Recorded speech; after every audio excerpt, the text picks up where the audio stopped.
back. Greetings. After like a month. After like 3 weeks, a month. It's been a month. It's been a month. Yeah, it's been a while. Holy shit, that's golly. We're back. Thank you for the host, the Salties. Yes, we love thank you, you. Salty Thanks for the host. Thanks for all the chats.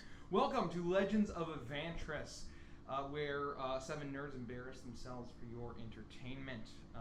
I am Mikey. I'm the Ironing Board GM. I'm literally DMing on an ironing board. And this is Legends of Avantris Prime. This is our original campaign. We've been playing for like approaching 3 years now. How fucked up is that? In this campaign. And we're still only level 10. Still level 10. And so why don't we just go around the room. We're back. We should be back on our normal schedule, hopefully, for a while. So thanks for bearing with us. If you missed us, we missed you, obviously. And so we'll go around and we'll introduce the party. We'll start with Richie. He's playing Rodek, Stonehearth, a dwarf fighter. We then have Nikki playing Sylvie Flickerwicket, a gnome warlock. We then have Kelsey playing Annulin Mossgrove, a wood elf ranger. And then finally, we have Andy playing Avantris True Strike. He is a high elf rogue.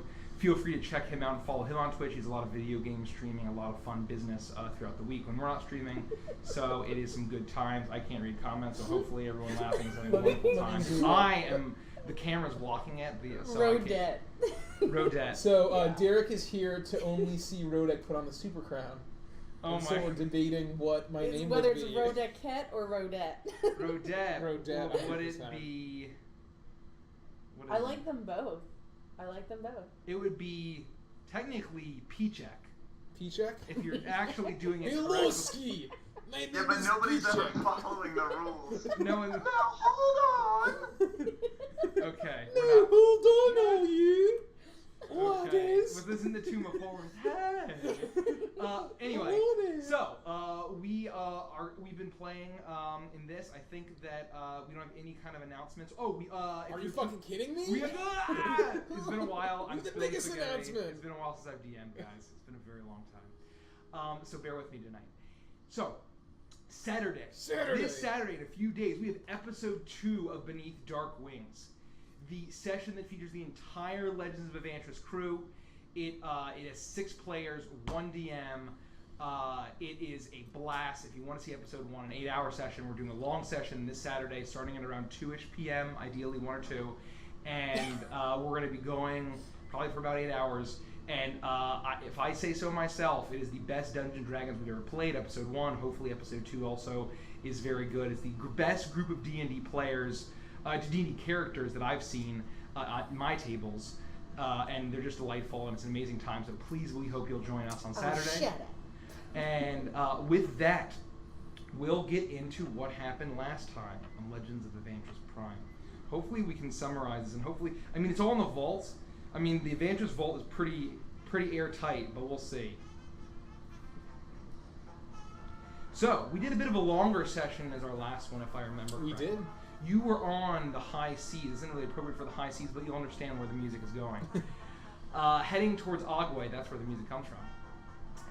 And you were making your journey fairly fine until a storm rolled in from the south.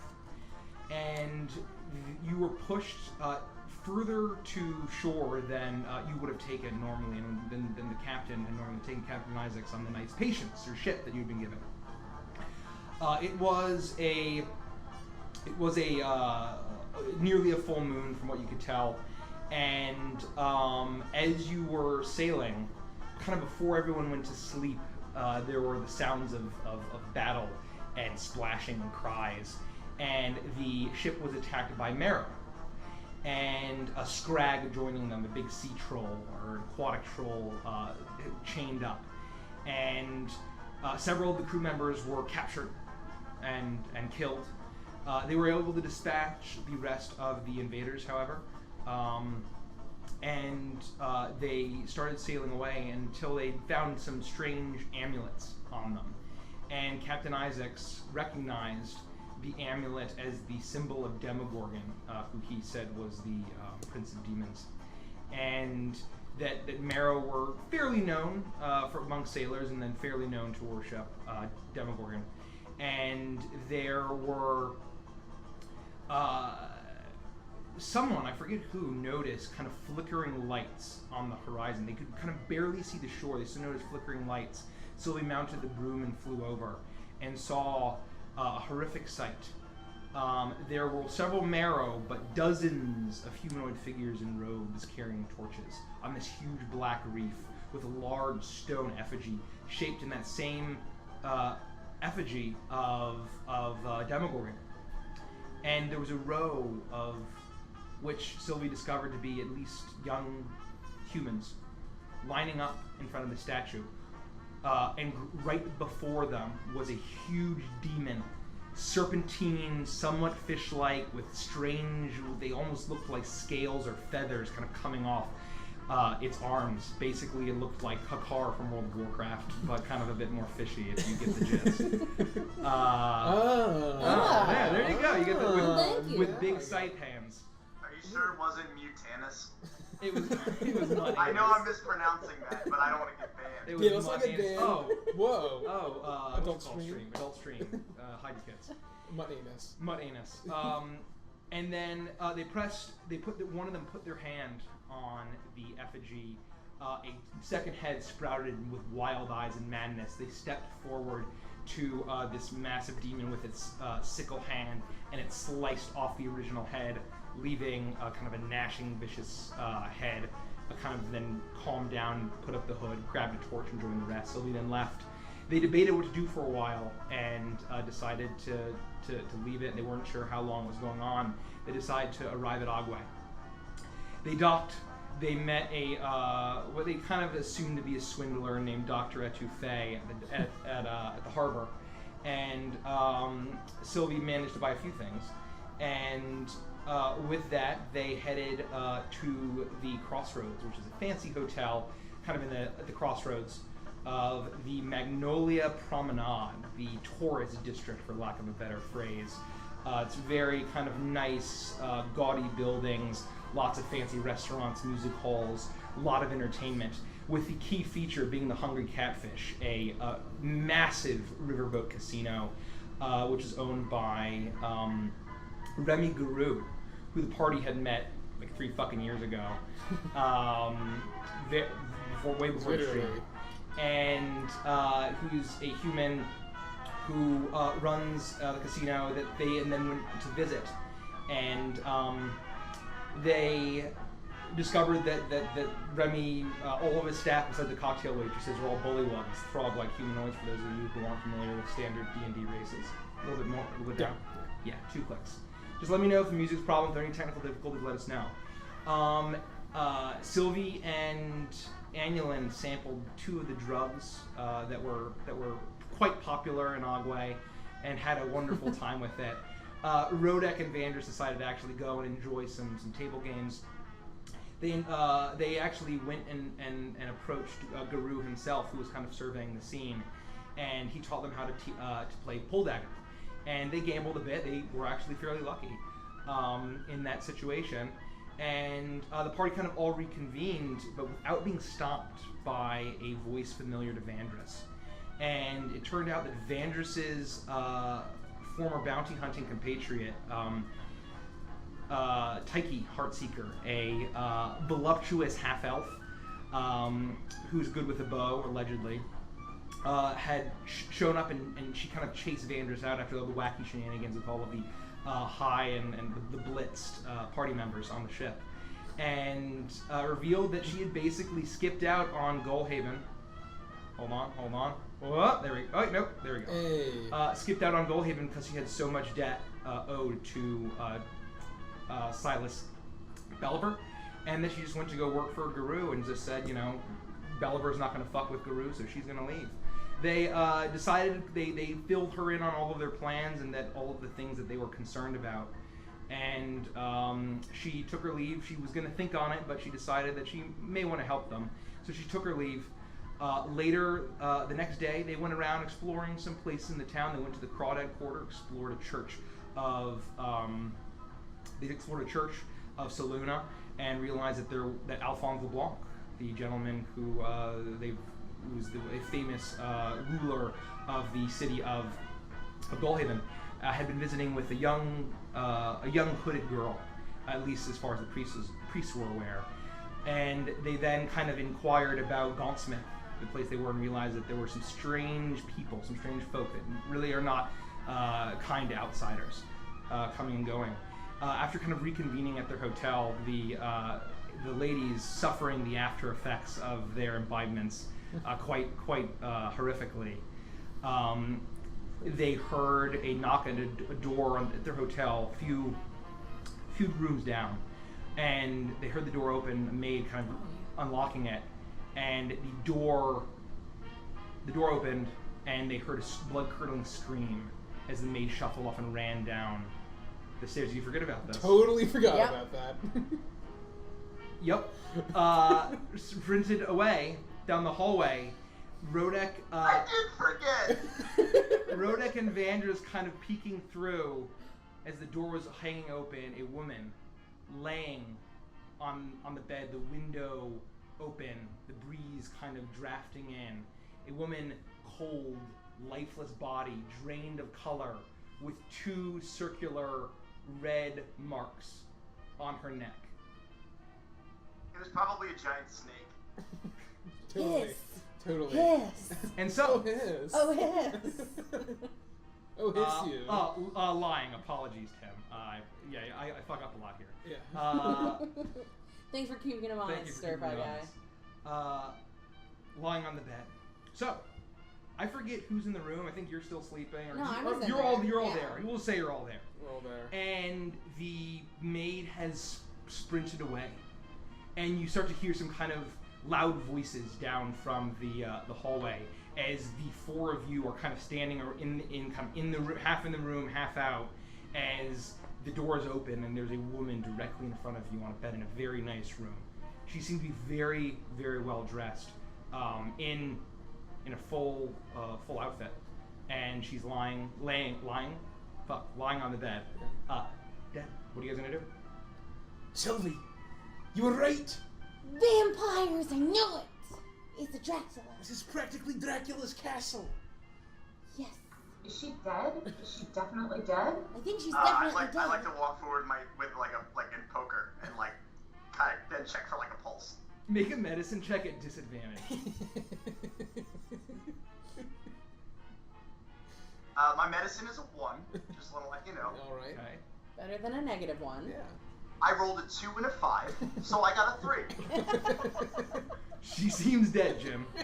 I turn to the rest of the gang and I say, well, in my expert opinion, she looks very dead. Well, I could throw some health on top of her or something and see if she wakes up. While you do that, I'm just gonna run to the window and try to like look around and see if I can see anything at all. Okay. Any kind of The movement. thing is, I'm just a baby person at this, and I don't know if it will work or do anything. Well, I mean, maybe it won't be worth wasting your energy if you're not sure there's any saving her. I mean, she looks pretty dead. I wouldn't Yeah. waste the energy. But what if she's just paralyzed? Well, then I would go back to my theory that it was a giant snake. Well, Draculas aren't snakes, so she's definitely dead then. I'm glad we're in agreement. I mean, you know, I'm not a doctor. I'm an assassin, but that's fine. Yeah, but that means I'm that sorry. I you've seen... used to be an assassin. I'm no longer. You've seen a lot of dead things by your own hand, so you would know what they look like. I believe you. Oh yeah, she looks dead. Cool. You're about as well equipped to understand medicine as the rest of us, without Genji. So she looks pretty dead. Anyway, look out the Speak for window. yourself. I'm more well equipped than you are. Make a perception check, Rodek.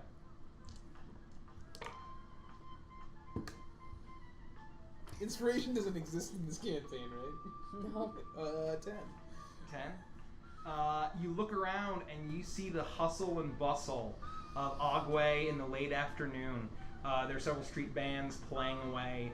You hear the tinny brass sound and the loud rapping of drums, and you just seems to be like the city. And so this was... Vandros, how long has she been dead? Of course. I'll be happy to check. I'd like to do another medicine check. Well, you're going to just try to guess with your former bounty hunting expertise how long she's been dead. Yeah. Make you it know, a disadvantage. She looks, you know, I'm gonna touch her skin Notice and see if it's like, you know, waxy or gross. Well, you just do a standard one, and I'll just set the DC appropriately. Just, am I still at disadvantage? No, just straight, because you're actually up in her business at this point. Hey, I got a 15. 15. You have no idea. I turn to Roderick and I say, I don't know. I'll say that with the 15, you get a sense that this doesn't look like a recent. This doesn't look that. Yeah. If I had to guess, and I'm actually just guessing, I would say that it didn't just happen. So, it could be any time between the last 10 minutes and 10 hours. Well, I would find it hard to believe that someone got in here in the middle of the day, given that the sun's still in the sky. As they're saying this, I want to creep up behind them with the wand of magic detection, kind of going like this, and I'm going to poke her in the little Dracula bites with it and use it, and see if anything lights up. You use a charge, the wand, you kind of poke her Dracula wounds, and there does not seem to be any glow. Well, it wasn't a magical Dracula. It was just a regular Dracula. Do we have to, light her on fire? Or I've never seen this. What do we do? Well, I don't know, honestly. I think the best thing would be to not be in the room when more people show up and think that we did it.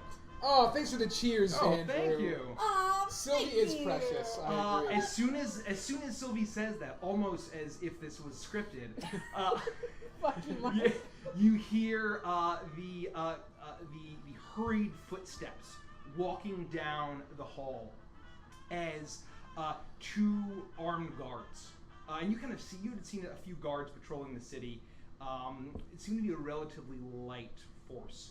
And but these two kind of uniformed, wearing very simple kind of leather armors and guards, and they have swords at their side. They're walking down the hall. There's 2 by 2, so 4 total. Start walking down, and you recognize to be at least one of the managers of the establishment who had checked in with the previous night, the halfling woman.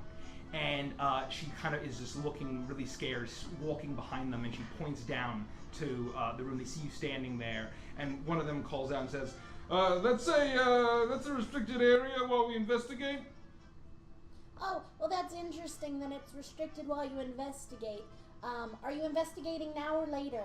We're doing it now. Please evacuate so we can get inside. They walk up to you. Sylvie, What? you need to hide. You need it invisible and get in there. Or make Annulin do it. She's good at that. Okay. So, alright, we're leaving. And then I wave everybody out. I'm just gonna reach out and touch I don't Annulin want to and be in make. the room with the dead girl. I'm gonna make her invisible. I'm just gonna reach out and touch her and make her invisible. Okay. Hold on, while we wait till we're in the room, right? Hmm? Or, oh no, so have they seen... They're walking the room. Annulin's in the room, so you could do it and just see. You could make a deception check and a stealth check for you. Would she be at? She would be at advantage because she's invisible. Yeah. I just reach around, grab her hand, and make her invisible. You make a quick deception check. You make a stealth check at advantage, Annulin. 19? Okay, you manage to do it very effortlessly. They don't seem to be concerned at all. Annulin? I rolled a 20, so I'm assuming pretty good. Yeah, you're fine. You're fine.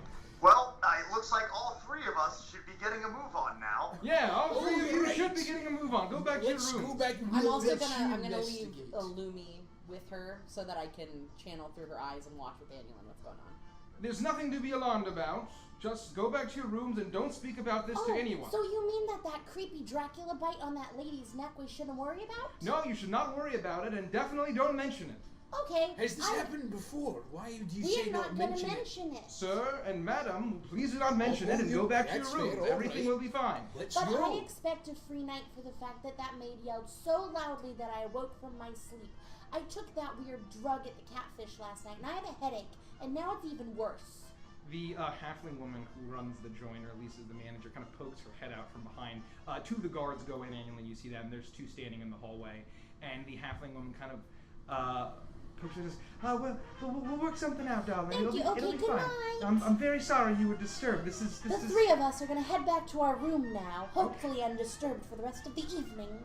okay. That's What else is in the room? So, you see what seems to be some fancy luggage packed off to the side. You see that there's an armoire that is open, and there's a number of fine dresses in there. There is a little drawer that seems to have things like makeup and accessories kind of scattered all out. The drawer is actually open, almost as if she was either mid getting ready to go out or getting back. You can't really be sure. And there's a safe. Obviously, for a nice place like this, would have a very large, heavy iron safe. And then, obviously, a very fine bed where the woman is now currently lying. Okay, I'm gonna kind of wedge myself next to, I don't know, like the vanity up against the wall, so I'm not in walking paths. Yeah.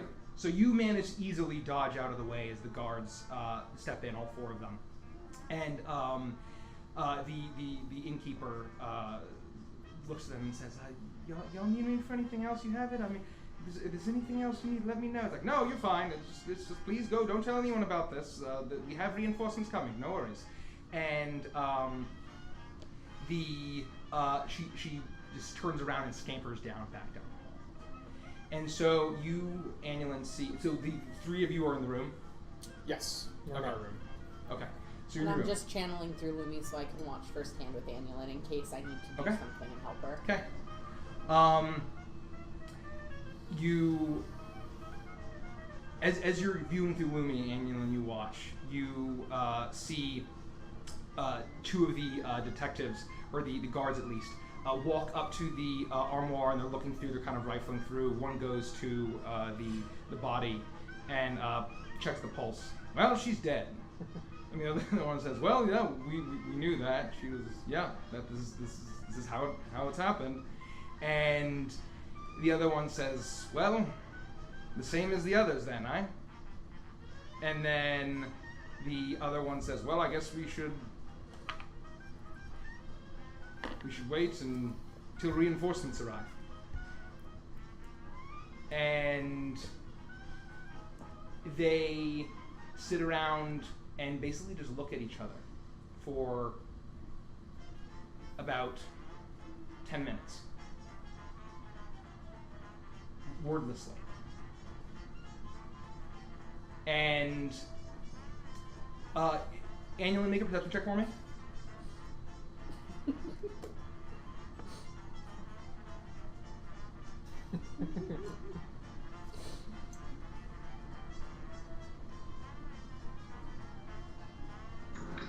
$19. 19. Okay. 19. As you're kind of standing there, they're all just kind of standing, kind of rifling about, kind of looking at each other, just waiting for about 10 minutes. In this time, 2 have left the room, and there's 2 that are just standing and waiting. And you hear footsteps walking down the hallway towards the room. And these sound not like kind of boots, but kind of wet, slippery sounds as kind of these slapping down the hallway. And the door opens, and you hear as 3 bullywugs, finely dressed, enter the room. One is holding a large tarp, and the other is holding what seems to be like a large wooden sled. And they say, "Oh, you're here. It took you long enough. Well, do what you do. That's what you want, right?" And you then hear loud, heavy footsteps. These are boots. Walked 1, 2, 3, and then a kind of shadow kind of comes over the door, and you see a figure of a tall human man with kind of slick back black hair, wide brim hat, and a coat. And you don't know who this is, I guess. I know who done it, though. He steps in, and he looks at the body. His eyebrows furrow. He says, "Now it's in my turf." That ain't happened yet in my turf, has it?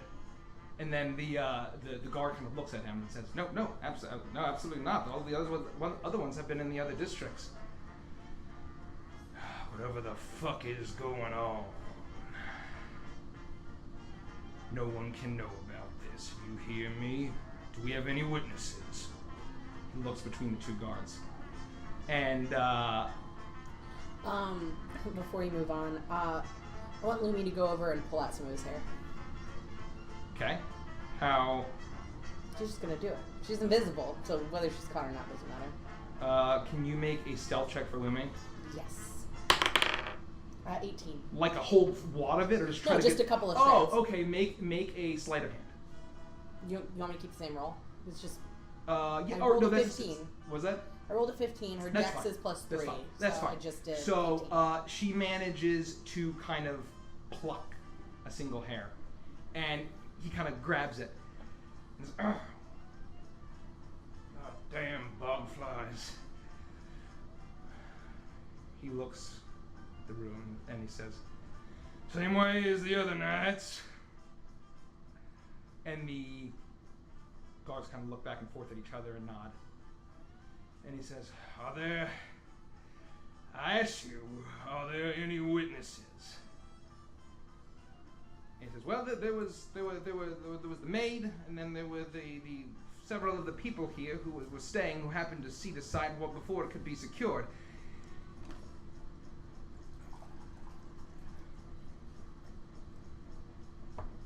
Where are they staying? They look like they can be bought out. Not to talk about this. Well, I don't know. We told them to get away to secure it, like you always told us to. I mean, that's like you told the mayor to tell us, and we've been doing the same thing at every scene.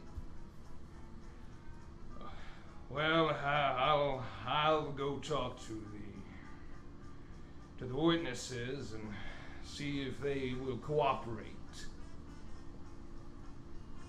I don't want any of you fucking blabbing about none of this. I don't need any of my action fucked up. I don't need any single night to run cold because everyone is afraid of going to sleep and having some creep sneaking into their room and sucking all their blood.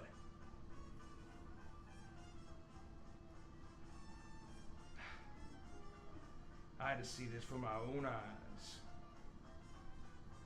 And they are testing my patience. Turns around, opens the door, slams it shut. Annual and Lumi, you're still in the room. The bullywugs are looking at him, wait for him to leave. And they're like, and they're just talking to each other in bullywug as they just pick up the body, wrap it in a heavy brown tarp, put it on the sled, and the guard opens the door and they drag it, and you hear kind of the loud scrape of the sled as they drag it down the hallway, and they disappear around a corner. It looks like the other guard says, well, that was about what I expected, but I didn't expect him to show up. Well, I wouldn't have messed with anything in the Magnolia Promenade if I was anyone, even if I was a blood-sucking monster. Yeah, true. Well, not our problem. And then they turn and says, hey, what time is it? About 3? Let's grab a drink. And they make their way out of the room, and the door opens, and they close it. Simultaneously, it was me, Rodek, and Sylvie in the room. Is Sylvie, you said you were channeling through, so Yeah. you're like, you're not conscious? No, I was actually wrong about that. I'm completely conscious, and I just, I just can't talk to you. I can talk to her. I believe. Got it. Let me double check it. I guess my point is I wanted to have a conversation with whoever is available, whether that be Rodek and Sylvie or just Rodek, simultaneously if possible. Yeah, I'm just talking to her telepathically. I'd have to look at the other I would say we'll just say you can have a portion. conversation for now. Yeah. Okay. Yeah, no big deal. I just want to share some thoughts while we're waiting to see Yeah. what Annual and Sylvie come back with. All right. I'll save you a step there. I'm gonna, as soon as I hear them around the corner, I'm gonna quietly sneak back to our room. And we'll say Lumi follows you. Go ahead. No, I am deaf and blind Yeah. with regard to my own senses. So, yeah, I'm just there, kind of not paying attention to you. Two of you. All right, then I'll have this conversation with Rodek, and Rodek, I'll reiterate when we have the rest of our party here, but let's say that Sylvie's right. It seems like she's hit the nail on the head here.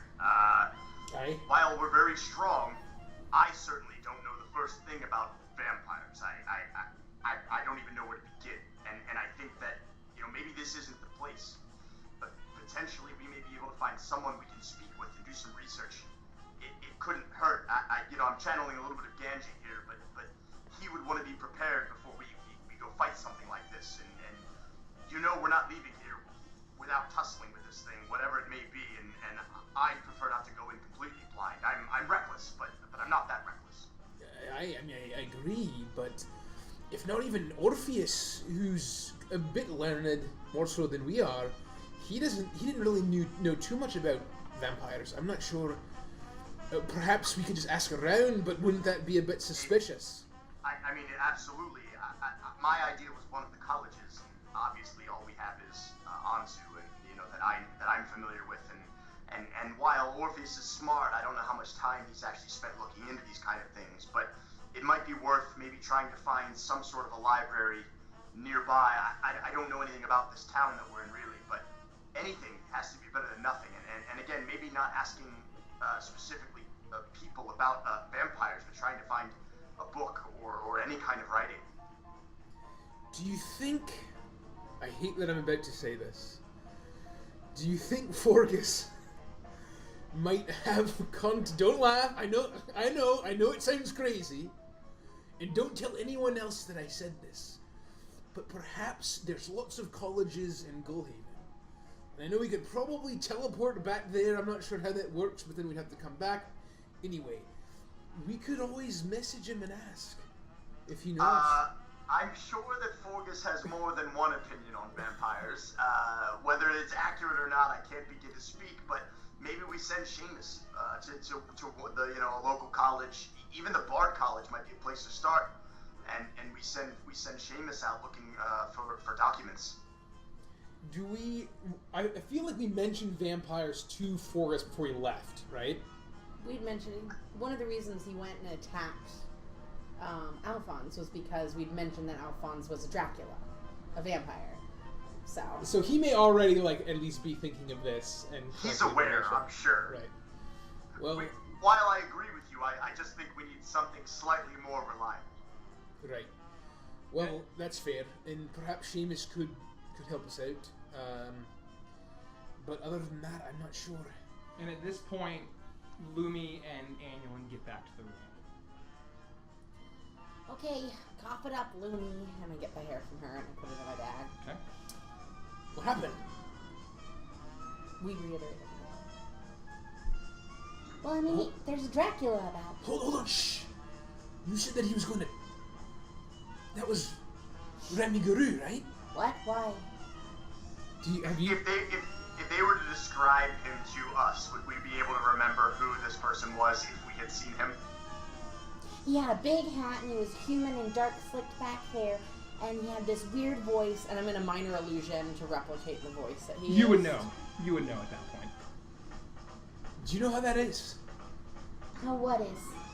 That's Guru. I'm talking about his turf. The Magnolia Promenade. This is his area. He was really mad that a Dracula has been in his area. And it's not the first time it's happened. But it is the first time it's happened in his area. Yeah, but I wonder how many times it's happened all over the city. And he said that the mayor knows about it. What a piece of shit mayor that is. Wait, so you said that he told the mayor to tell someone else to do something? Did I?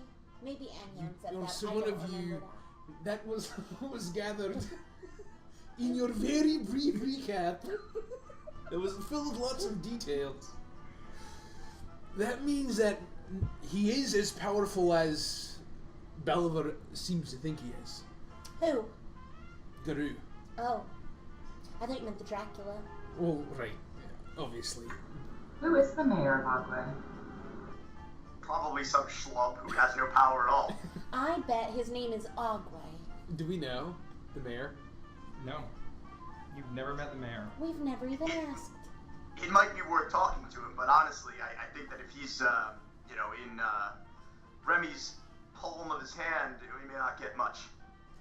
Did the guards talk to you guys? What? No. So, Oh, that's interesting. Yeah, because they said that the Guru fellow said that he wanted to know everyone who knew anything about it, and he wondered if we could be bought off. We can definitely be bought off. Right? But I think we should tread carefully, because they seemed like they were teetering between kill us or pay us. well, That's very different. That's what I'm saying. We can be bought off. hold on. I open the door slightly and look outside. And look Perception check. Natural 20, Pickle Rick, Pickle 26. 26. You kind of perk your ear out, and as you're kind of listening down the hallway, from far away, you kind of hear kind of slow, heavy boot steps, kind of making its way kind of down the hall before it turns to your stretch of the hallway. I shut the door very quietly. He's coming to talk to us now. Oh, you know what we do? Angel and I pretend like we're still affected by those drugs we took at his place, and like we're totally gonna forget everything in the morning. No, this is what we... I don't think it hurts to play ball and offer to help him out. I agree. Okay, I let's think do he it. could be an ally if he doesn't want this Dracula problem. He doesn't want to deal with it, and if he can pay us to deal with it, I'm all in. Right. He could be a valuable ally. Yes. And not kill us. And I think once he meets you and once he sees who we are, he's not going to want to kill us. And again, to clarify, this isn't mercenary work. We're heroes for hire. Yeah, and if he pisses me off, I'll just turn him into a monkey like I do Rodak, and it'll be fine. Let's not even play around with that. Anyway. Man, well, that was a horrifying scream, wasn't it? You hear a loud, polite knock at the door. Mr. Guru, you can come in. Oh, Jesus. Well, Remy Guru, may I enter? Yeah, I'm a warlock of the Feywild, and I can see through doors. You're welcome to come in. Well, that's very mighty kind of you. The door opens, and you see his tall, broad frame kind of almost fill up the entire thing as he steps in. And he's holding his hat. You remember that he'd been wearing kind of a smaller top hat and kind of a very nice suit with a waistcoat when he was kind of at the casino. But here he's kind of in very simple tan leather, almost kind of the first outfit that you two had seen him in, kind of in that fishing, like kind of he just looked like a fisherman down at the docks. You wouldn't be able to tell that he would be a man that has the kind of power that you're assuming that he has. He steps in and says, "I apologize, and what a coincidence Would it you like is." me to take your coat? And I make my mage hand appear, and I can hang it up for you. Well, you have an Agua hospitality to you. Well, thank you. So do you. And Well, I curtsy. Much appreciated. If I had a drink to offer, I would pour you one. Oh, but- no, thank you. I had some of your drugs at the Catfish last night, and I still have a headache. Well, that does seem to have an effect, doesn't it? Mm-hmm. They were great, by the way. Am I Thank still you. invisible? I would have assumed No, that you no, were I would have canceled it. that you would have canceled it. Yeah. It has that effect. I don't partake in any of the provisions myself, but the tourists do love to make a trip of it. When in Agua, as they say. So you hang up his hat and his coat, and you can kind of see he's wearing kind of simple kind of shirt and leggings, and kind of these tall black boots, almost as if he's kind of go out and go wading and hunting for crawfish, and he as well. I appreciate your hospitality, and I'll jump up and I'll Oh. stick my hand out. Mr. Gru, it's a pleasure to see you again. Rodek. Rodak Stonehearth, I never forget a face and I never forget a name. That's Right. why I'm as rich as I am. Avantris True Strike, and he strides over. And forgive my rudeness. You have better Agua hospitality than I do. Ladies, I am. And he goes and reaches over to the hat that you took, and then in order to bow to both of you, and then he puts it back up. I am Remy Guru. Pleasure. Your name precedes you, and I curtsy. Sylvie Flickerwicket at your service. Headache and all. All good things, I pray. So far. I'm Ambulin, and I'm gonna do a really awkward bow. Well, aren't you charming? You ain't from around here, are you? No, sir. God, none of you seem to be from I'm around from here. Wickerwallow Swamp. Oh, where from? Bog Possum. Oh, I know Bog Possum. I used to go over there for some of their delicious possum stew when I was a younger man. I hope it filled your belly with food and happiness or something. Well, it was about all I could afford when I was that age, and I much appreciated. So, thank you kindly to your kid.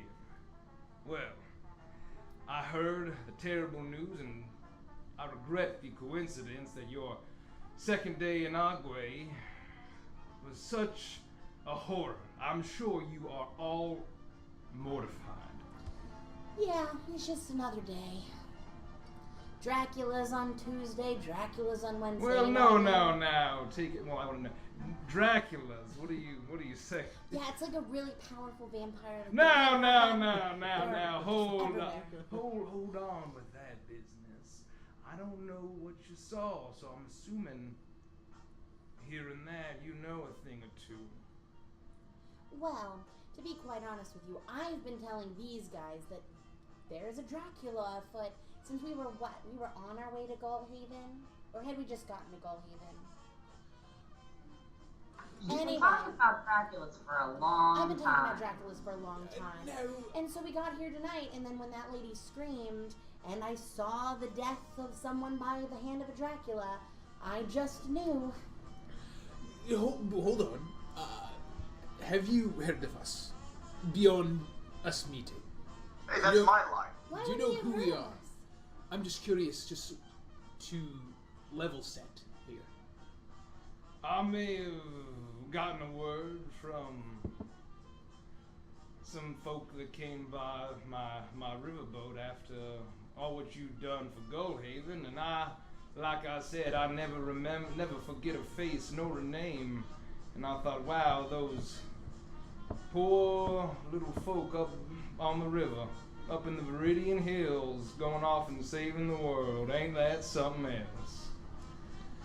That's right. So, just so you know, we've been quite a long way, and we've seen a lot of things. Talking about vampires, you might be, and I would strongly suggest you keep that very, very close to your vest. So how about this? Let's just be open here. Let's say we know what you're talking about, you know what we're talking about. What do you want to do about it? Why don't you came here for a reason? You must have wanted to say something to us. I just was inquiring about what you may have seen, and you answered very clearly. Did you know that Alphonse LeBlanc is probably a Dracula? Oh, What? I thought we were being honest. My apologies. I had some of your drugs last night at the Catfish, and I still have a headache. Now, I don't know nothing about that. I don't know what Alphonse LeBlanc does with his time. All I know is I don't want word getting out, as a businessman would, that you come to a place where a good time is what we're selling, and you ain't gonna have a very good time. We're not interested in ruining anything that you have going on, quite frankly. I guess my question to you is, what are you planning on doing to stop this thing? Well, that remains to be seen. I had heard and had been privy to things, and I don't want to talk much more about this because I don't know. How can I trust that you, if I tell you more about what I know, that you ain't gonna go spill it and run to the papers and have it printed before I can shut it down? Here's the thing. I mean, to be fair, I don't think you could stop me, but two, if I was gonna do that, I would have done it already. It took you, what, 20 minutes to get here? That's more than enough time for me to dimension door to the papers. And I'm sitting right Yeah, we're here. not exactly journalists. We'll say that right now. All I'm Speak for saying yourself, is that- Vandris. I have a tome of grudges, a book of grudges, and I journal in it on a regular basis. So one of us is a journalist, but not in that way. It's purely recreational. What I'm saying is I may happen to know 4 very brave and very good-looking adventurers who may be willing to help for a certain price. As soon as you mention that, the word price, broad grin comes to his face. Now you're talking about making a deal. Something like that, sure. Now that is something I think I can be amenable to. Name your prize heroes. How about we meet you at your establishment later this evening, and we can discuss the details there. Yeah, and in the meantime, we can make a fey pact that none of us will speak of this to anyone outside of this room. Or the punishment is death. I never make a deal without drinks. So I lied earlier. He pulls out a flask. I got enough whiskey. And he pulls out his own shot glass. Y'all got glasses? Either, I think we've got some in the room, right? There'd be some. You find some. You pull out a drawer. He walks over and he pours 5 drinks of whiskey. And I just want to look him in the eye as I pick up my glass and say, this is to prove that we've got some trust here. We have no interest in spoiling any information or secrets that you might have. That's all I'm saying here. Very well. And so this is a prelude to any arrangement we may have.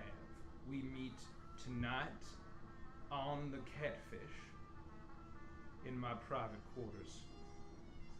And in the interim, you don't breathe a word of this. And I will give you credit at my table games. That sound reasonable? Sure. 100 gold pieces each. Alright. Alright. Y'all seem like big spenders. Well, gentlemen, and he reaches out his large leathery hand to each of you. Shakes. Ladies. And he kind of bends down and grabs your hand gently. I grip harder than the guys do. Okay. Do I feel like make a strength check. I don't. 11. Okay. Do I get a sense that he's like legit and like he means his word? Make an insight check.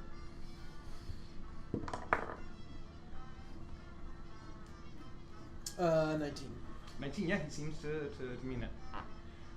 So as soon as he finishes shaking, it says, I will see you tonight, and I appreciate your cooperation and concern for Agua and my interests. Cheers. Cheers. Cheers. He downs that, Knock it back. sticks it in his coat, puts away his whiskey, closes his coat. Or his shirt, because his coat's hanging out. Apologies. He then says, well, I'll let you get it situated. At first, I suppose I would have thought this would have been a traumatic experience, and I assume with what you've been through, you've seen far worse. When you've seen a lollipop head, you've seen it all. Don't ask for an explanation. It's a long story. It's a The head point made of is, we're lollipops. seasoned at It's this simple. point. Not much really scares us, Finalizing. I suppose. Well, welcome to fucking Agua. Thank And you. he turns around, and the door opens, steps out. I put his coat and his hat back on with my mage hand. He gets dressed and thanks you, tips his hat to you, and walks away. You hear the footsteps Be leaving down the safe. hall. You're in the room alone. That went better than I expected. So, yeah, that was good. He didn't kill us. No. I'd like to see him try. He seems like he just cares about his business. You know, I got a weird, creepy, stomachy feeling about him, but it's fine. No, he felt very honest to me. Sure. I think he's a respectable businessman. He sells his wares, and he wants to keep that business going.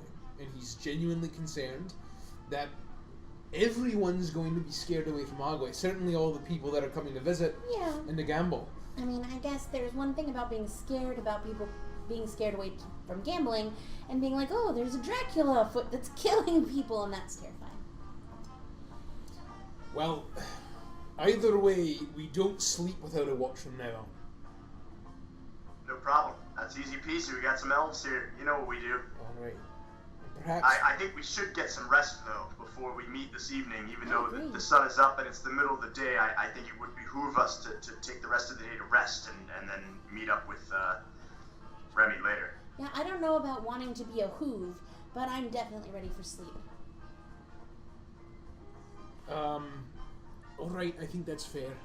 Perhaps we could have a late lunch and just relax a little bit and head over there in a few hours. Agreed. Yeah, but he said at night, and it's 3 a.m. right now, so does that mean... It's 3 p.m., right?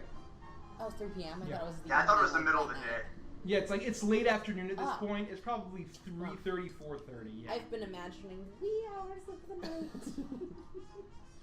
Isn't it weird that there would be a Dracula attack in the middle of the day? No, because it's a daytime Dracula. You're But anyway, right! I'm going to bed.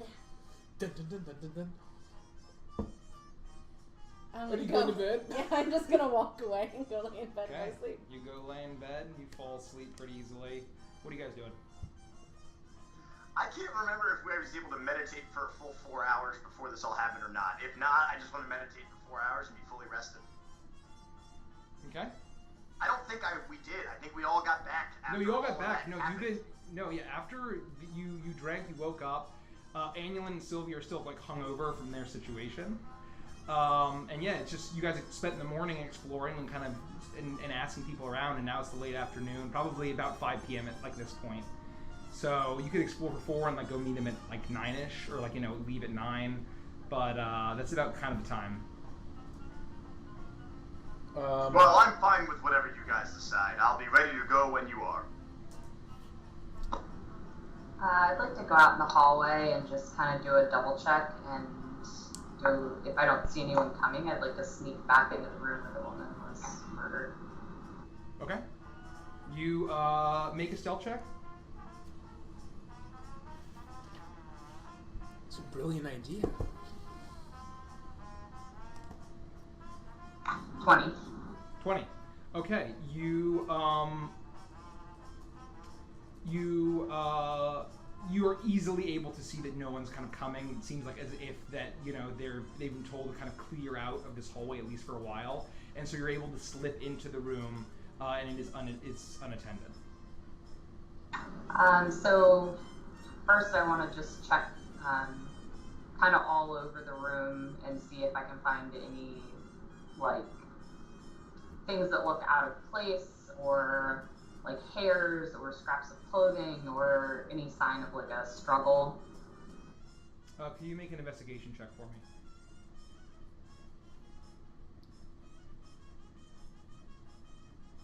I only got an 8. You look around, and honestly, the only thing that seems suspicious to you is the fact that the window is open. There's a slight breeze heading in, a nice pleasant breeze, and the window's kind of like rattling. It's kind of a single pane window that opens, and there's a latch, and but nothing really seems. It looks as if that she was.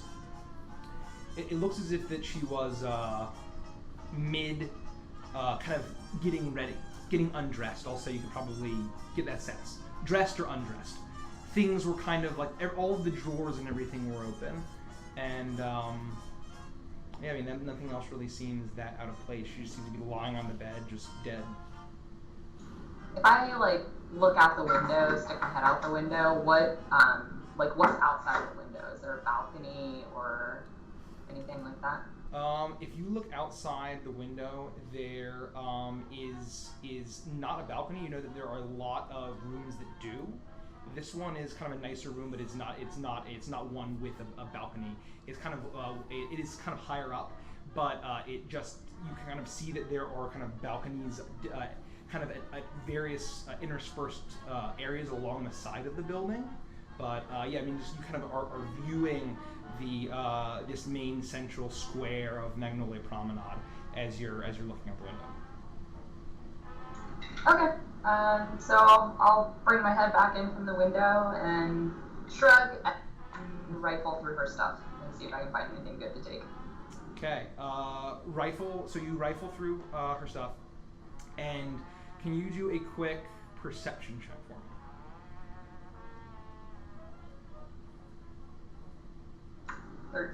13. So you're digging around and you find that she has a box full of, I mean, she is wearing a necklace that seems to be pretty nice.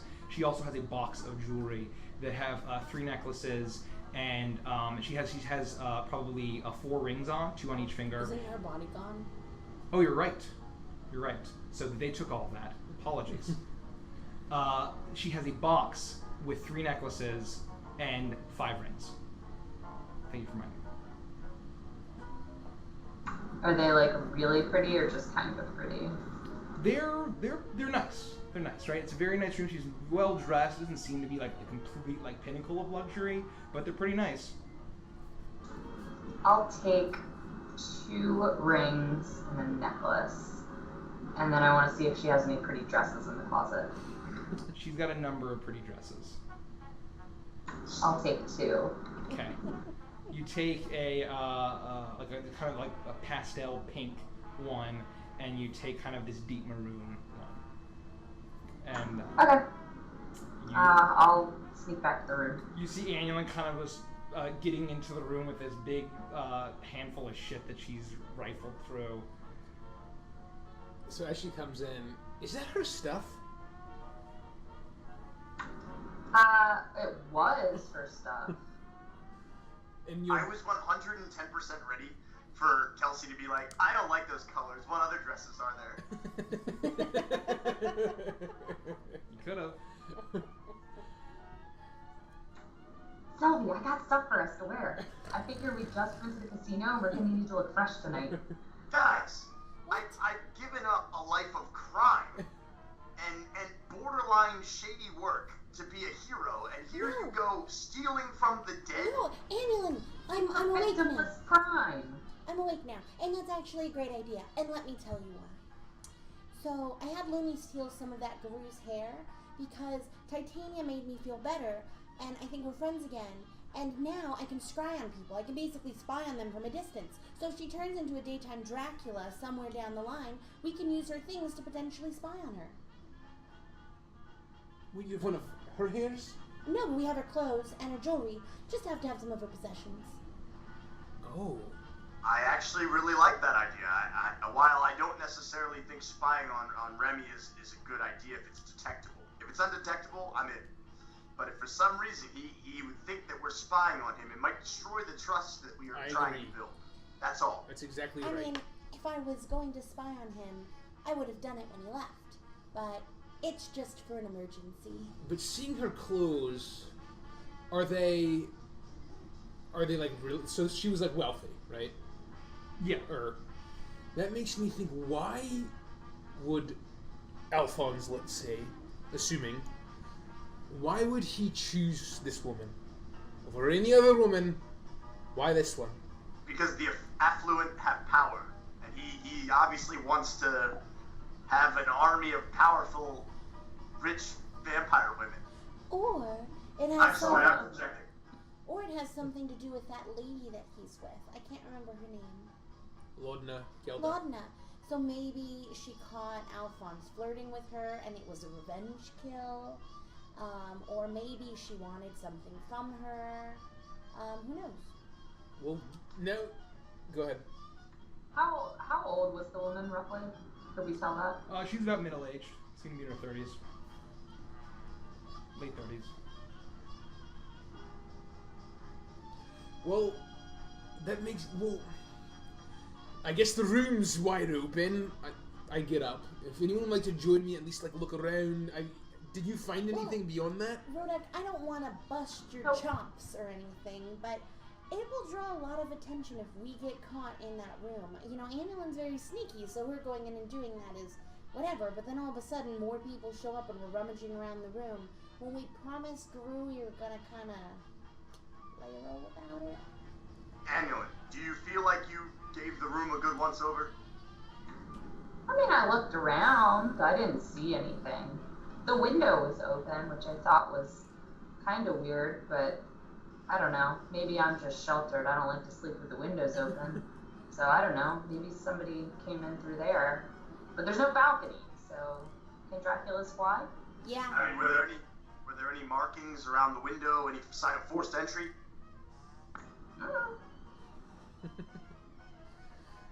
Well, so here's the thing. I'm wondering, you know how we found those black threads before? Yes. In the old house. In that old house.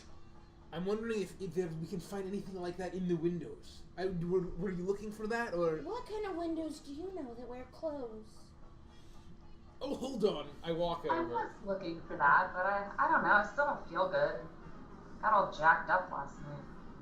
I walk into the room, and I want to kind of look at the windowsill and explicitly for, like, information about who the person was beyond, like, being rich. Or who done. So not, like, her stuff, per se, but, like, any kind of journal or, like, papers Make it or... as a- Identifying information. Exactly.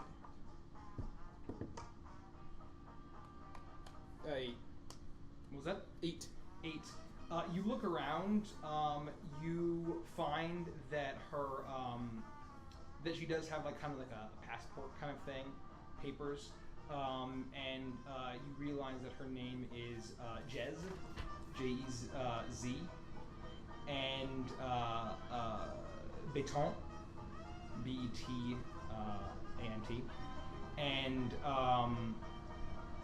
that she was a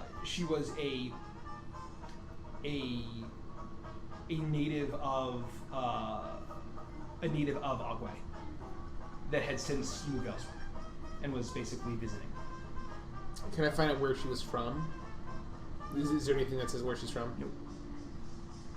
And anything, like any threads or anything in the window? No threads in the window. Nope. Seem to be pristine.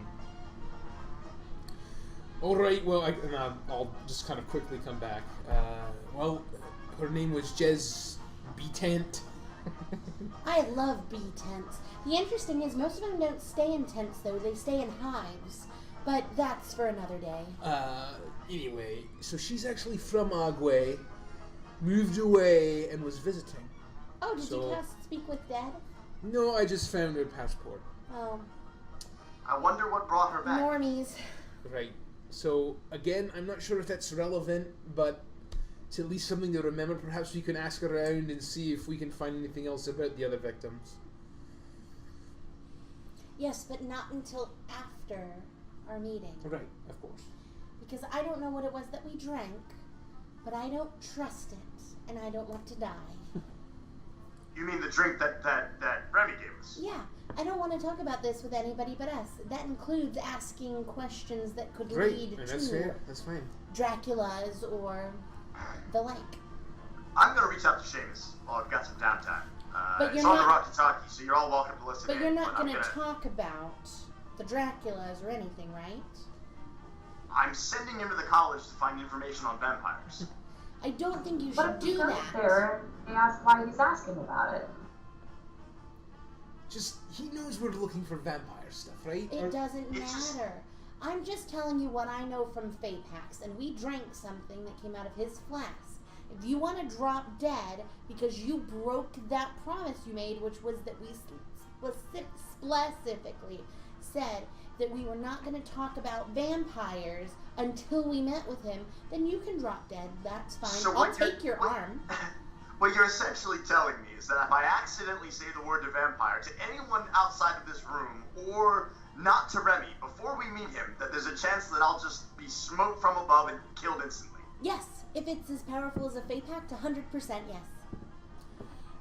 Well, here's the thing. What if he's not explicitly talking about vampires in Agua? His words were, do not talk about... Well, I don't remember, but it was something to do with vampires to anybody but the people in this room. What if I use thieves' camps?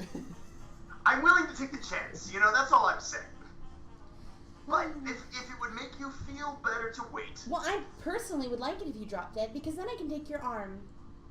You're not getting my arm. I'm not gonna... Look, if I'm gonna go out, I'm not gonna go out by some magical entity stopping my heart, and as I drop dead here, it's not gonna happen. If I'm gonna die, you're gonna have to retrieve my arm from some crazy beast, or potentially a vampire. I think that you're forgetting the fact that there could be something about it that he'll know.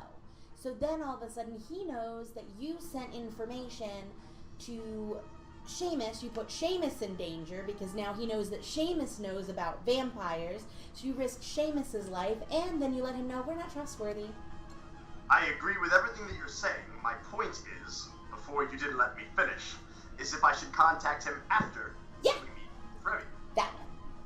Because I'm not fighting a vampire before we have any idea what a vampire even is. Oh, I can tell you what a vampire is. It's a Dracula. That's not very helpful. Okay. Probably not. Alright, well, it sounds like we're waiting. Why don't we get some rest, and we'll reconvene in 3 hours, to however long it will be. Done. Okay. As you're sitting around and resting and waiting, you... Do we get a short rest? You'll get a short rest. There is a light rap on the door. Are we all in the same room? Yeah. I get up, and I'll open the door slightly, and I'll just peek my head out. Okay. You kind of look out and you look down, and there seems to be a young Forest Snow man. He looks like no older than like kind of his late teens, mid-late teens, and he says, "You got a letter during the day here." Well, thank you. And I give him I'll give him 3 silver. Oh, thank you, sir. And he thank stuffs you. the coins in his pocket. What a lovely day. And now, yeehaw! And then he skips off down the hallway. You look at it, and you see that there is an envelope, and it almost kind of shimmers, and a familiar red wax seal of the circular serpent. Uh-oh. And in swooped handwriting, on the front, it says, "To the heroes of Gullhaven." Ah, this is bad. Oh, this is from Alphonse. Okay. You read it. Okay. I'll open it. You break the seal, and it opens, and then you pull out the letter, and there's that same kind of shimmering ink that you had gotten in his first letter that he had sent. And it says, "Heroes, what great fortune it is that you join me in my humble hometown. I know I had promised brunch, but plans had taken that away from us. I wish to make it up to you and repay you for all that you've done. Please join me tomorrow morning at Cafe Commandant, where we'll have the best brunch you've ever had. I look forward to seeing you at 10 a.m. I would just like to point Fondly. out that you didn't... Fondly, Alphonse LeBlanc." I would like to point out that he did not specifically mention that he wanted to have us for brunch, so we've got +1 right there. So, I will say that he wants to meet us in the morning, so he's definitely a daytime Dracula. I still think we need to weigh our options, but more importantly, before we meet with Remy tonight, do we really want to get into the whole Alphonse thing with him, or do we want to leave that out? I mean, we have to make a decision here, because if it comes up, we got to know how we're handling it. I mean, I think if our plan is to be honest with him and to work with him, then we should be honest with him. I know he said he didn't care, but I just wanted to breach the subject before it comes up naturally. I don't want... The fact that we can see him in daytime outside... I don't want to go spread rumors about LeBlanc to the most powerful man in the town, have them be false, and we can confirm or we can find out if those rumors would be false tomorrow morning. So why don't we keep it? We'll keep LeBlanc out of this. We can let him know. Oh, that's just a silly joke. We'll talk I'll about. make a split second decision. No. We'll talk about vampires. We'll talk about how we kill them, or stop them, and we'll go from there. How does that sound? Yeah, like I said, I'll make a split second All right. decision. All right, I think that's fair. Is there anything magical about the ink? Like, is he spying on us right now? Oh hell. I'll cast detect magic on. It glows. It glows blue. It is definitely magical. It's an illusion spell, though. So just to make it look prettier when it's not I actually. mean, you know that illusion magic is not a scrying spell. It's not. He's not spying on us with this. He's He's being Alphonse. trying to be pretty with his letters. That's not to say he doesn't spy on us, or couldn't, or hasn't. We were in his house. It's possible for him to have gotten something off of us, and etc. Etc. etc. But speaking of that, Vandris, if you have any tokens from your friend, or any way to describe her, I could check and see if I could scry on her. Which friend? The one that you thought was dead, but probably isn't dead and might be a Dracula Moon Lady. It makes it significantly more difficult, but it's still possible. I suppose I could take a look in my bag, but to be honest, it's been a long time, and I don't think I kept anything, of that nature. Yeah, that's totally cool. Like I said, you could always just describe her to me, and it makes it very, very difficult, but still possible. Do we need to spy on anyone? No, I'm just saying we can. We were talking about spying, so I was offering my spying abilities. So not to bring up, philosophy and things, but if she's not really herself, or if she's now undead, does it still work? Who knows? I mean, if she's not the same individual she was, let me take a look in my bag. In worst case scenario, I guess I'll just describe her to you to the best of my ability. Hey, what do you know? I don't have a description beyond she's a halfling. Yeah, well, I mean, in that case... She's a half elf. He she's describes. a half-elf. No, she's a halfling. Oh wait. Hissy? Hissy. Oh Not yeah. Hissy. Oh, shit. Yeah. Yeah, Hissy's a halfling. Yeah. She is a half. Tyke She is a half. is a half elf. Yeah, Yeah. Taiki. So, Yes. Yeah. I was Go thinking ahead. Taiki. Describe Sorry. Hissy to Sylvie. So you know that she is like short, soft features, blonde hair, kind, bright blue eyes, huge bright blue eyes, and you scry. Well, if you want me to, do you want me to see if I can... It's up to you. Might not. Maybe we keep that in our back pocket. Okay, up to you. Let's just go meet with Remy. Let's get this over with, Right. and then let's get to brunch tomorrow. Honestly, I can't. I'm not gonna be able to sleep tonight. This is a mess. How much time do we have before we have to meet him? I would say at this point, I mean, he just said tonight. You know that he's probably there much of the night, and so he didn't specify a time. Let's go. It's probably approaching like sundown-ish, Yeah. right? Why don't we head over there? I mean, we can. He may see us early.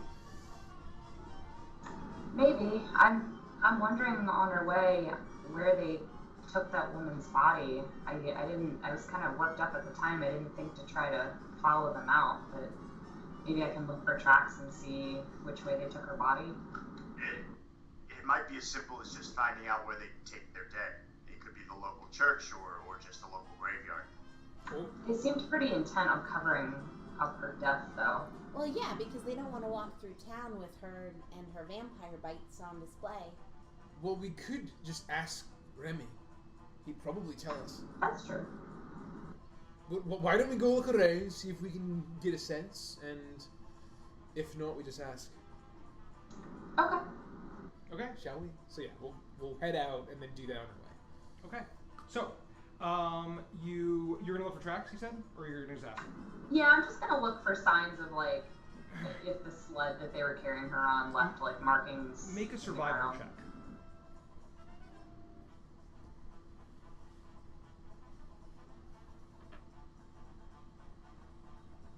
22. 22. Okay, so as you're making your way to the Hungry Catfish, you are kind of going through the streets, and you actually are able to kind of pick up. It's very broken up because a lot of feet have been walking through these streets, kind of kicking up dirt and stuff. You're able to kind of see the occasional track marks of the sled, and the occasional very distinct markings of the bare frog feet walking. And it looks like while you're kind of heading along the promenade up towards the Hungry Catfish, these seem to head towards the bridge into the Crawdad Quarter. So, should we follow? Well, I thought Do we have time? I mean, we might as well before it gets too dark and Hey. we get tied up into something else. it's probably evening at this point. I mean, I assume like if you guys were waiting, it's probably about like 8, 9. I think we should head to our meeting. I agree. I don't think we want to get into trouble I at mean, this point. we know which direction it went. If we ask him and he tells us, oh yeah, it's in Little Yulong, we'll know that he's full of shit. Great. Fair enough, let's go. Okay. So, you make your way to the Hungry Catfish that's in all of its glory, and you see the same familiar scene, well-dressed people coming in and out, even better dressed frog people, standing at attention to really wait on your every need. Very scantily dressed humanoid women of all varieties, providing some softness on the eyes and offering you drinks. And you make your way through the casino. You see all of the various table games, all of the various different levels and decks of this enormous palace of luxury. And you kind of make your way into the main on the main deck, and you kind of look around, and it takes you about 15 minutes, and you see kind of that same familiar kind of purple suit and waistcoat, the top hat, kind of a chain hanging down from one pocket to another, and the very tall, broad form of Remy Guru, as he seems to be talking to a couple off to the side as he's up by the side of the bar, as he's kind of pulling over different bottles and things and seeming to be recommending them different drinks. I'll walk up and I'll say, Mr. Guru? Rodak, hold on a second. I'm just showing these two a few of our wares, and they haven't sampled some of the local attractions of Agua yet. So give me about 15 minutes, and I'll meet you up on the 4th deck, if you don't mind. All right. 4th deck. Yes. All right. I'll find you. Will do. Okay. I turn. We're meeting him on the 4th deck. Should we just make our way up there? Totally. Sure. So I'll start to look around for the 4th deck and try to find. Yeah, no, it's very easy. Like, there are many decks. It's very easy to find. As you're kind of passing down, making your way up to up the staircase, you hear like, "Oh, hey guys!" and you turn around, and they're in the heels and the full-on cleavage, and holding a tray is Taiki in her uniform. And he says, "Hey, you're back already? I knew you couldn't stay away. You're like me." I wouldn't go that far, but yeah, we're here for now. We've got a meeting with old Remy here. So I thought about what you said, and I think I want to help. You promised me riches and gold and stuff. You guys are heroes, you get that. And so I thought it would be good for me to finally, pick up my bow again and start doing good stuff like that. Wednesday, sorry, I'm looking at chat and my brain is splitting. Promise is a very strong word. I said that there is generally things that we find while adventuring. We didn't promise you anything gold, okay? We didn't promise that. Okay. We promised you adventure and the chance to find treasures, which we often do because we're good at what we do. That was the most convicted Wednesday I've ever heard anyone say ever. I had the word that I wanted to say in my brain, and then it got incepted into my brain, and it came out as Wednesday. It happens. Instead of It happens. promise. Perfect. It's a strong word. Oh, okay. I mean, you just let me, I work a lot, so, but if you need me, I just wanted to let you know that I'm in. We will definitely call on your aid, but first we're going to meet with Remy. We're going to have a very long talk and explain the situation because we're very open with it. We're going to be open with him, and then I will let him know that potentially you're in because you are a trusted, valued member of the team, and we need you for your expertise. So as long as you've still got it, I'm good with you being on the team. You're gonna meet with Guru already? You just got here. We're pretty powerful and very important. Oh, okay, Can Avantris. Please don't say anything bad. Don't tell him, don't tell him anything about me. Nothing true or false. Mostly anything true. Just don't tell him anything. If you want to talk me up and get me a promotion, that would be great. But I need this job. I don't want to get you fired, but I need to let him know that potentially one of his employees may be helping us, and why. Fine. I'm getting back to work. Don't fuck this up, Avantris. See you soon. Cheers. And she turns around and kind of shakes off. And you make your way up to the fourth deck. And this is definitely more of kind of like a private jazz lounge. You get the sense that it's kind of like the lights are kept a lot lower up here, and there's a band on the stage, and they're just playing this low jazz music, and there's a bar, and there's a few certain table games, and these seem to be very, very, very high stakes tables, and then you could enjoy yourself for a few minutes and chat before Remy gets there. Alright, well, I think we have a plan. Let's just be honest and upfront. No more of this hiding stuff. We're not going to mention Alphonse. Well, I will make a split-second decision. No, we're not going to mention Alphonse, alright? We are not, but I'm not. We includes you. No, there's no you and we. Anyway, so is everybody good to go? Just gonna wait? Are you? Yeah, I mean, I might grab a drink while we wait. I don't hate it. Might as well kick back and have a good conversation with the man. He's obviously wants to be hospitable. You could always try some of the drugs.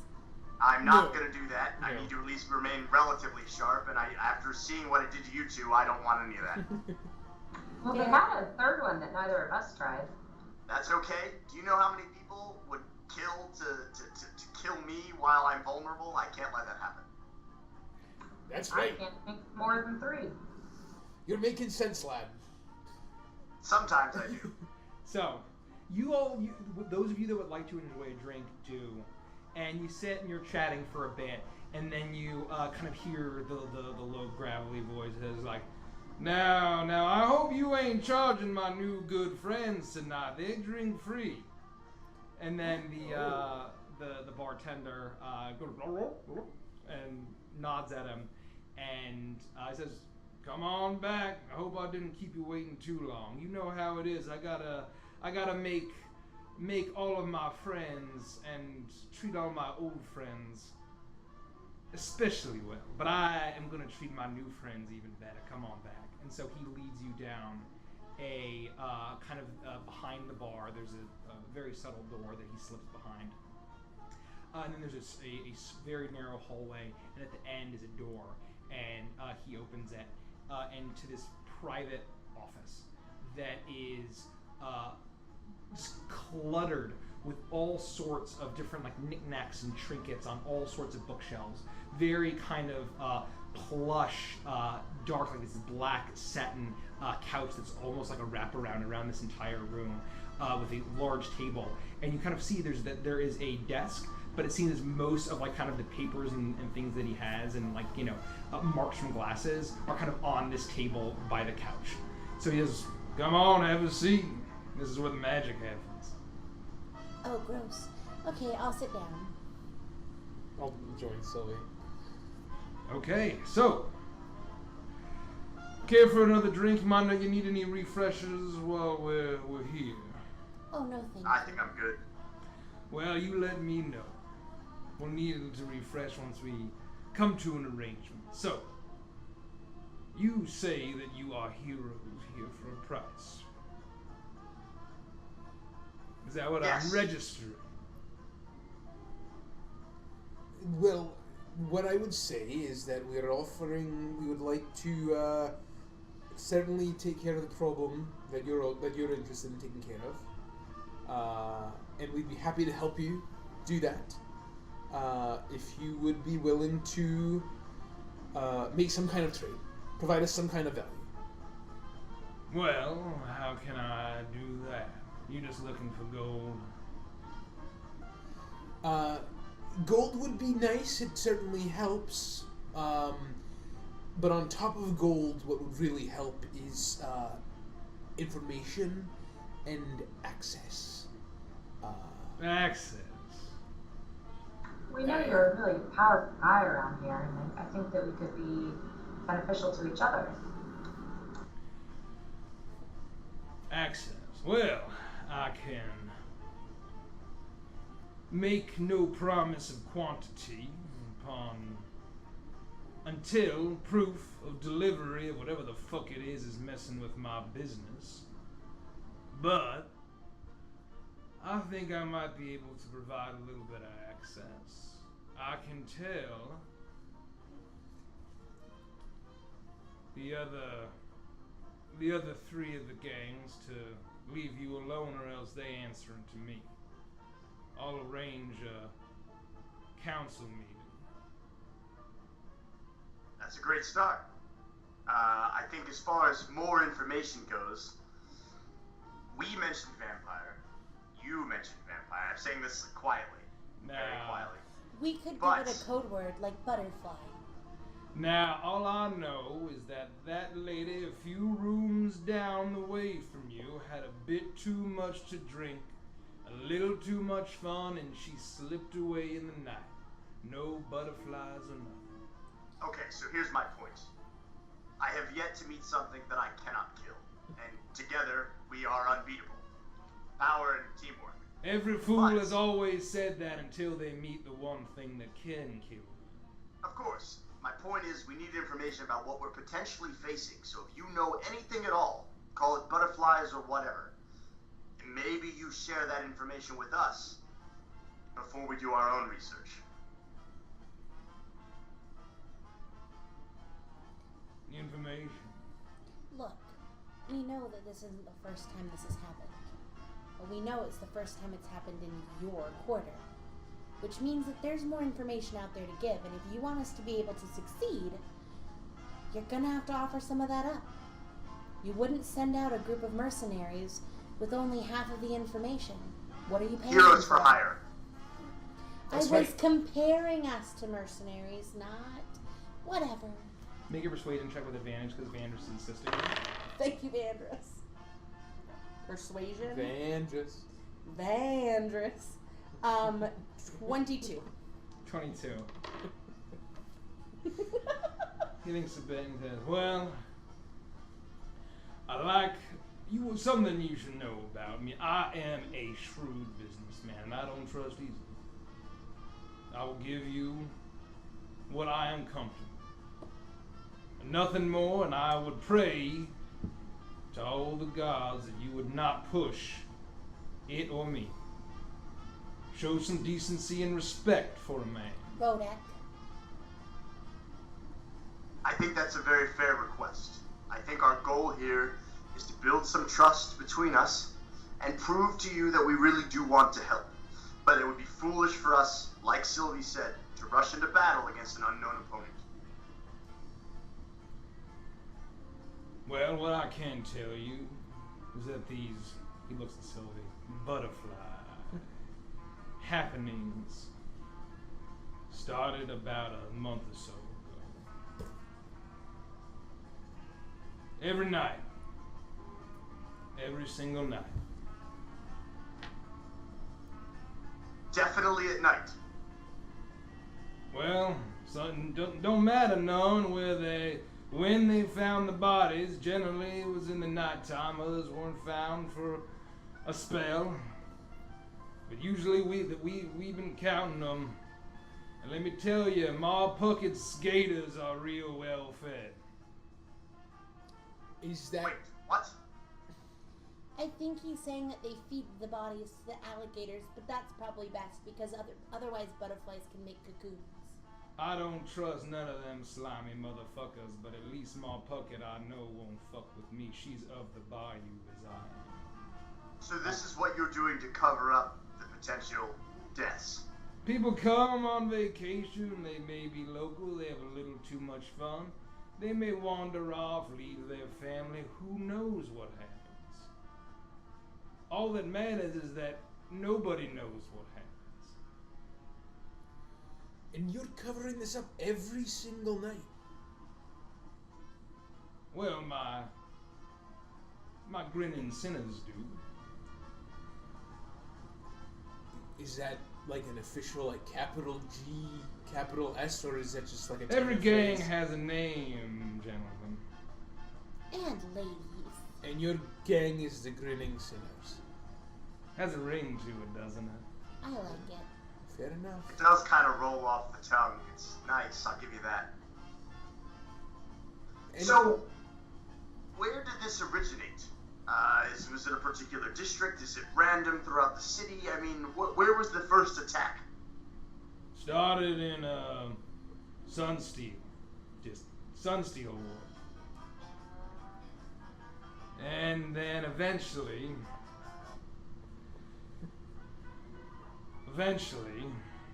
started spreading, seems random.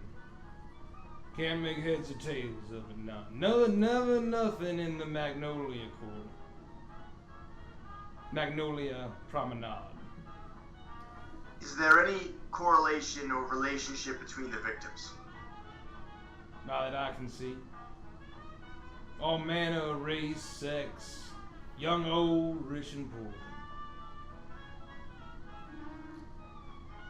Every night. So there were male victims as well? Yes, there were.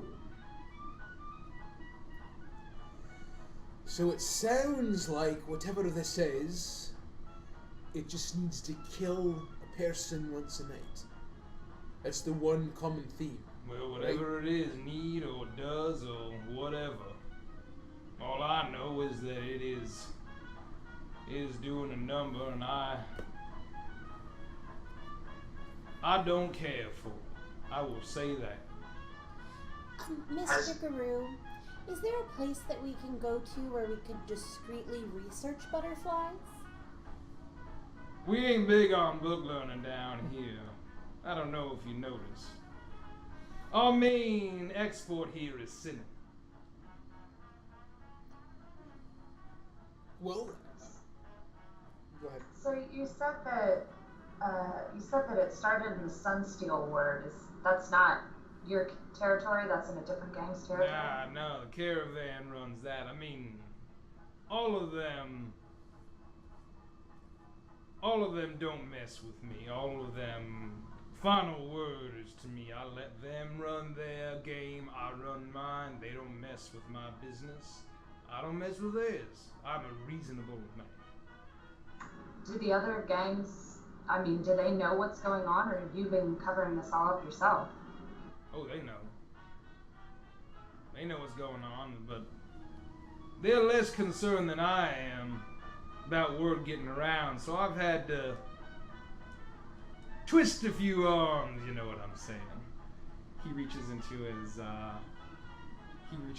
his cabinet and pulls out a glass of whiskey and pours himself. And he has a big drink. Puts it down. Well, I guess lastly, my question would be if anybody has seen or claimed to have seen the creature that may be doing this. And do you personally suspect where this may have originated from? I can tell you whatever it is, if it has to do what it does every night. Wasn't here a month ago, and then that ain't describing other people going missing, ain't being found. so there other people going missing. Yeah, that seems to be the situation. When did that start? I mean, I don't care for the unsavory business of the caravan and their slaving ways. But maybe they're getting them. I know that they've got a good hookup now. I know that some of my girls checked out one day and ain't never returned. But that girls come and go. They're looking for a little bit of quick cash and they take off without telling me. I got no hard feelings. They gotta do what they gotta do. Speaking of potential people whom you employ, I happen to know one of the women who works for you is that a one fact? Taiki Heartseeker. Taiki. Yeah? We're old friends. We go way back. We used to work together when I was bounty hunter. I've given that up now. I'm a hero for hire. It's very different. My point is that I trust her, and she's very good at what she does, and she enjoys working here, and I think that she's very good at it. But we may be using her to help us. We may need to recall in a little bit of reinforcement since we're not sure what we're dealing with here, and I just wanted you to be aware of it since she's in your employ. Well, that's fine, I suppose. I mean, she is very good at getting men to do whatever she wants. So I appreciate you don't steal too much of her time away from the catfish. But that's fine. I can make exceptions. I am a she won't tell anyone. She'll keep it to herself, and she just wants to work here, unbothered. But she is also interested in helping us out for old time's sake. I find that amenable. Fabulous. What do you know about... And stop me if this is too much, but... What do you know about the goings-on in the swamp at night? Going on in the swamp. I don't know nothing about it. No goings on in the swamp.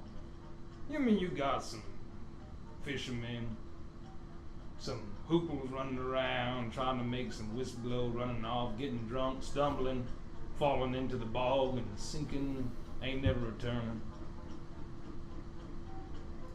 Nothing about magic rituals or hooded figures, anything like that? Magic and rituals. There's a snake oil salesman on every fucking corner here. Magic, witchcraft, they got all sorts of magic down in Little Yulong. Little bits of practitioners. You got Madame Zostra's down the way here. Magic don't bother me none. Alright, well, I was wondering, we've heard some very vague rumors, wondering if it was all connected. Can't help you there, friend. But there are a lot of shady customers here. We run this town. So who's the mayor of this town? Well, are you asking for the mayor or the leader of the town? It's more nominary than anything. I suppose the mayor. His name is Halford. He's a piece of work. But you're saying he doesn't really run the town? I think the gangs run the town. Is that right? Name is Halford Nookington. I mean, I don't know if you care much about seeing him. You're welcome to. He doesn't shut the fuck up, and he repeats everything you say back to him in the same, just different fucking words, but...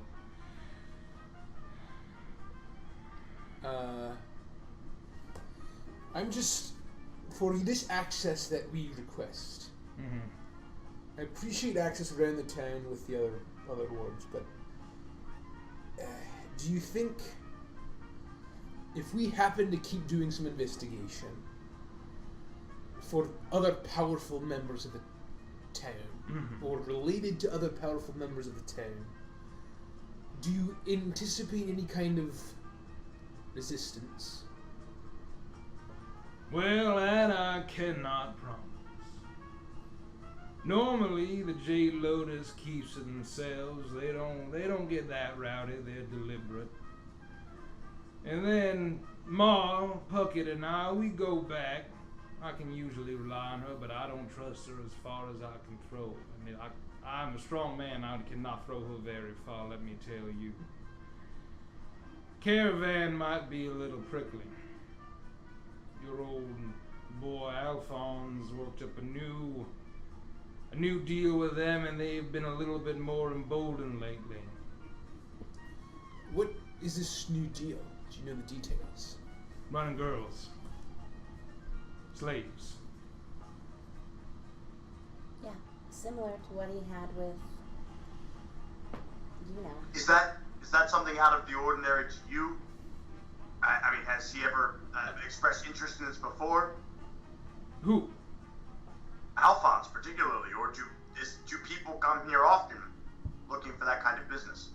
Well, I mean, you have tourists of every variety here, and I personally do not provide any of that, but unfortunate things do happen, and they have their businesses.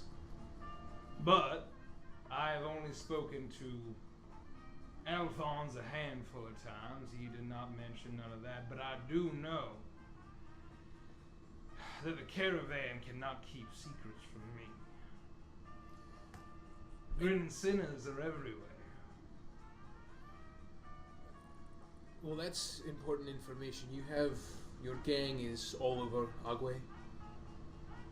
You ever seen Bullywug sneak up on a village and do what they do in the swamp? You may know. Be nice to bullywugs.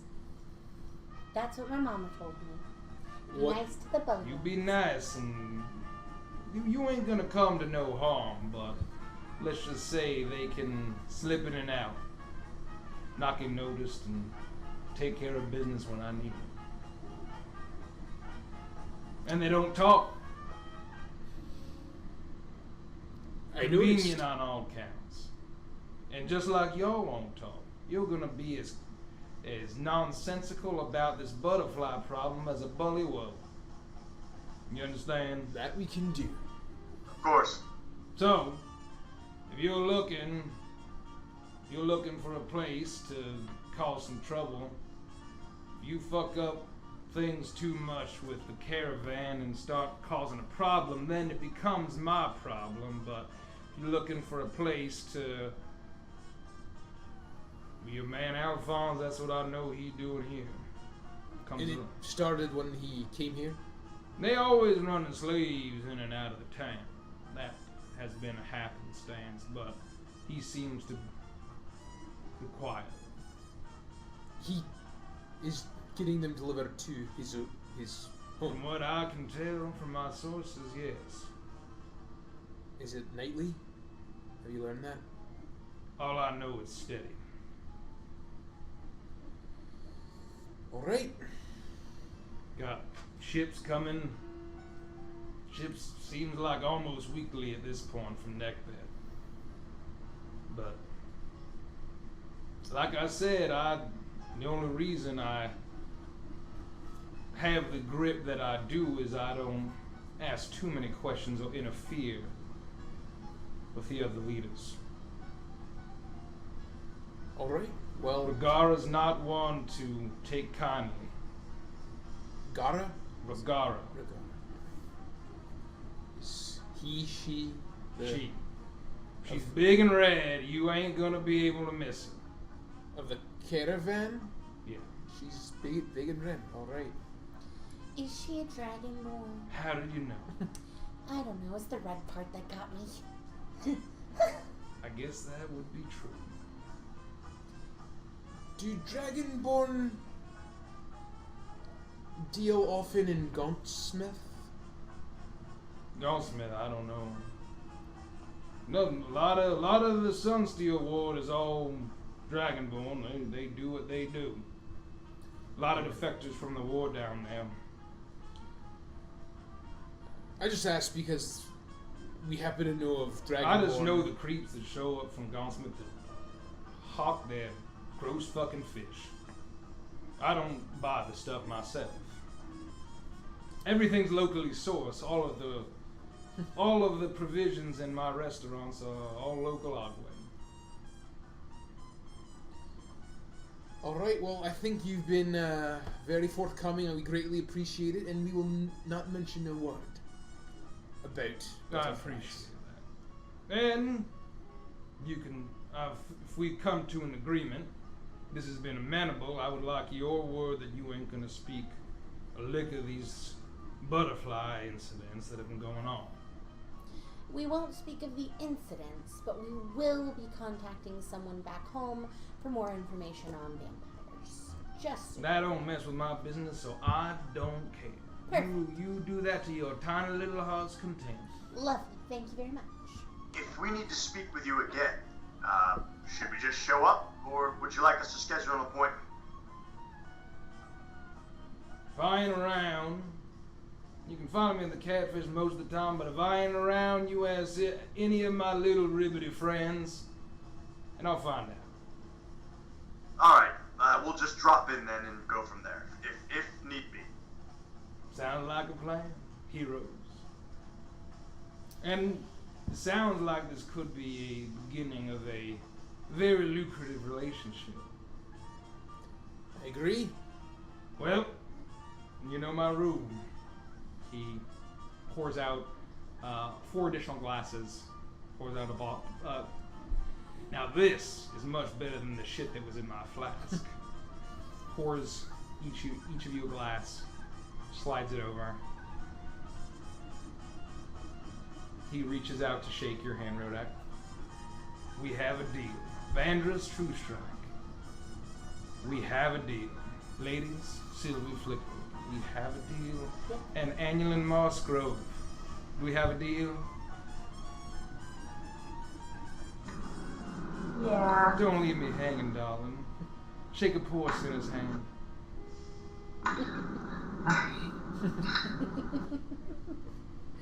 So we have an arrangement. Aye, we do. To business. To butterflies. He knocks it back. Like I said, you got 100 gold pieces worth of credit in my gaming tables. Feel free to use that as long as you'd like. May I ask a favor with mine? Sure. Would you be willing to donate my 100 gold pieces as a bonus to Taiki? I don't see why not. Thank you. Sylvie, come on. What? She's always asking for advances, so I'm sure this'll... Hopefully she'll do right by it, and if It's she a lot of doesn't, gold. well, she was gonna get it somewhere anyway. Well, I'm sure she'll appreciate it. I'll let her know it was you. Any other special fucking requests? None. Just, if you could keep us posted.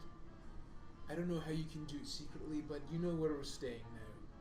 Just every night, you seem to know exactly where the attack was. Just slip a note under the door and let us know. Or, Mom? if you want, I can leave my pixie at a specific place, and you can leave a message that way. Y'all is gonna be at the crossroads for the interim. Mm-hmm. At least for now. Well, I'll send a bullywug whenever I need to reach you. Alright. So you'll just send a bullywug and will he let us know? Yeah, no, I mean, they can carry letters All right, that you all can read. It'll be just fine, I promise. Well, seems like we have a wonderful arrangement. I can't wait to see what interesting things you've done in your journeys and see if you prove useful. Well, you have a lovely night. You do the same. I gotta get back to greasing the wheels. It's been a pleasure. He holds the door open for you and lets you out. Closes the door behind him and he says, Y'all have a wonderful evening. Come back anytime. Hungry Catfish is always open. 24 hours a day, 7 days a week. I'm gonna go get a po' boy. Anyone wanna come? I could eat. I'm not. Sure. I'm not really in a gambling mood. Perhaps Okay. another night. so you go to a little cafe not too far from the Hungry Catfish. It's a little bit cheaper. And you get a few, sandwiches of like fried seafood and you're just, sharing a meal. and feel free to chat about whatever you'd like. So I don't know about you guys, but I feel like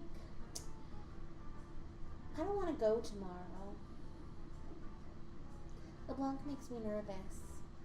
I don't think we have much of a choice. I think we need to. It's too good of an opportunity.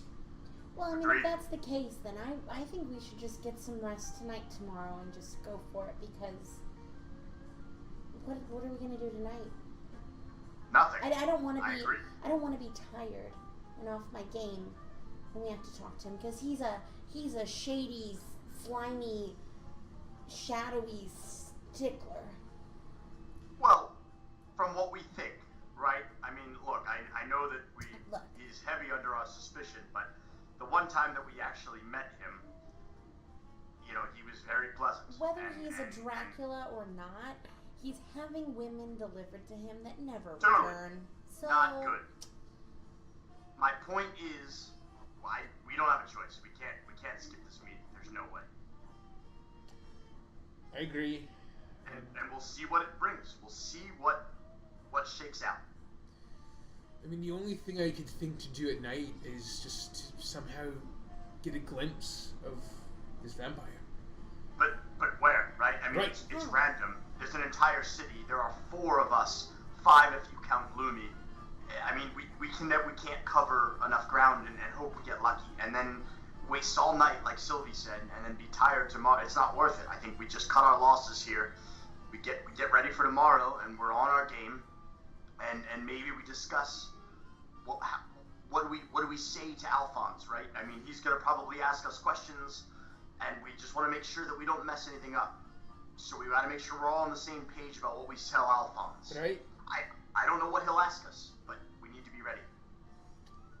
I think that's fine, and I agree we can't be everywhere. And we have to remember that our story is that we're here because of my family. Right. Noted. So, I think whoever's on watch just keeps an eye out of the window. See if they notice anything. I mean, just whoever's staying up, Well, I can also have Lumi circle the building too. and Lumi will need sleep as well, right? She's fine.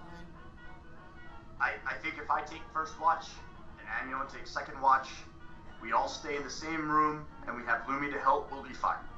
And if Lumi could At least for a little bit. stay She's on gonna the do it all roof and night. just look around, just keep watch, that'd be great. So, let's go back, we'll get some sleep, and we'll, I'm gonna voluntold Amulin to take first watch and I'll take second. Okay. Okay. So, you all take your watches, you all settle in, and Lumi flies around the building for a little bit, kind of keeps watch, and you're all, like, the person that's on watch is staying at high alert. And Forbis alert. yeah, and the evening passes, and you enjoy a long rest. Morning comes, and you feel refreshed from the effects of your horrific hangovers. yeah. Your stats return to normal. It's rough stuff.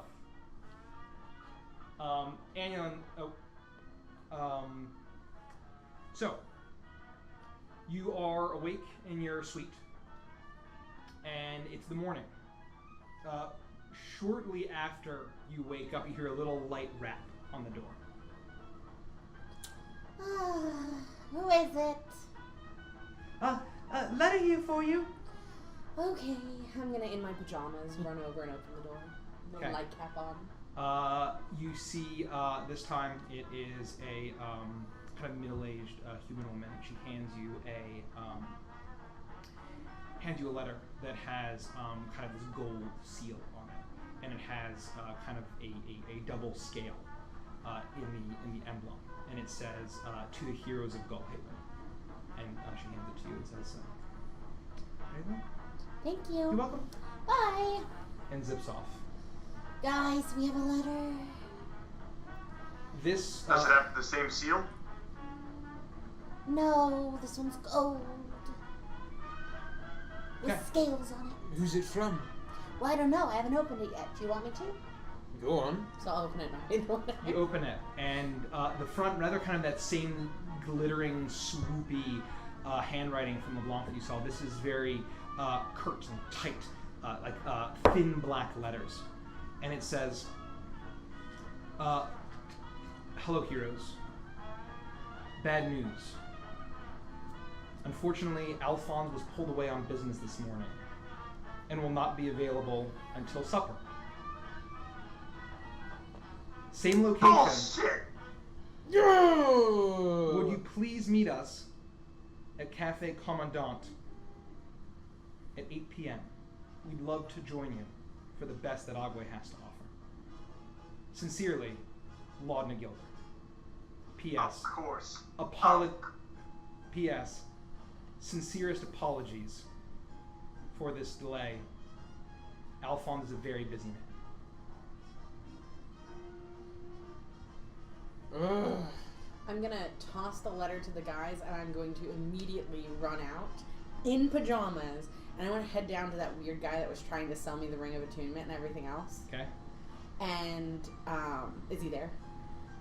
You kind of, as you're running over there, it's going to take you a while. So Sylvie sprints Well, out. I'll fly in my broom. Okay, my you fly in pajamas. your room on your pajamas, and you see Dr. Etouffee, the alligator lizard folk, kind of like rolling out his cart with the sloppy painting, and kind of he has this massive pack on his back, and you hear like kind of rattling as he's setting up. He kind of looks tired, his eyes are bloodshot, and you're kind of swooping down.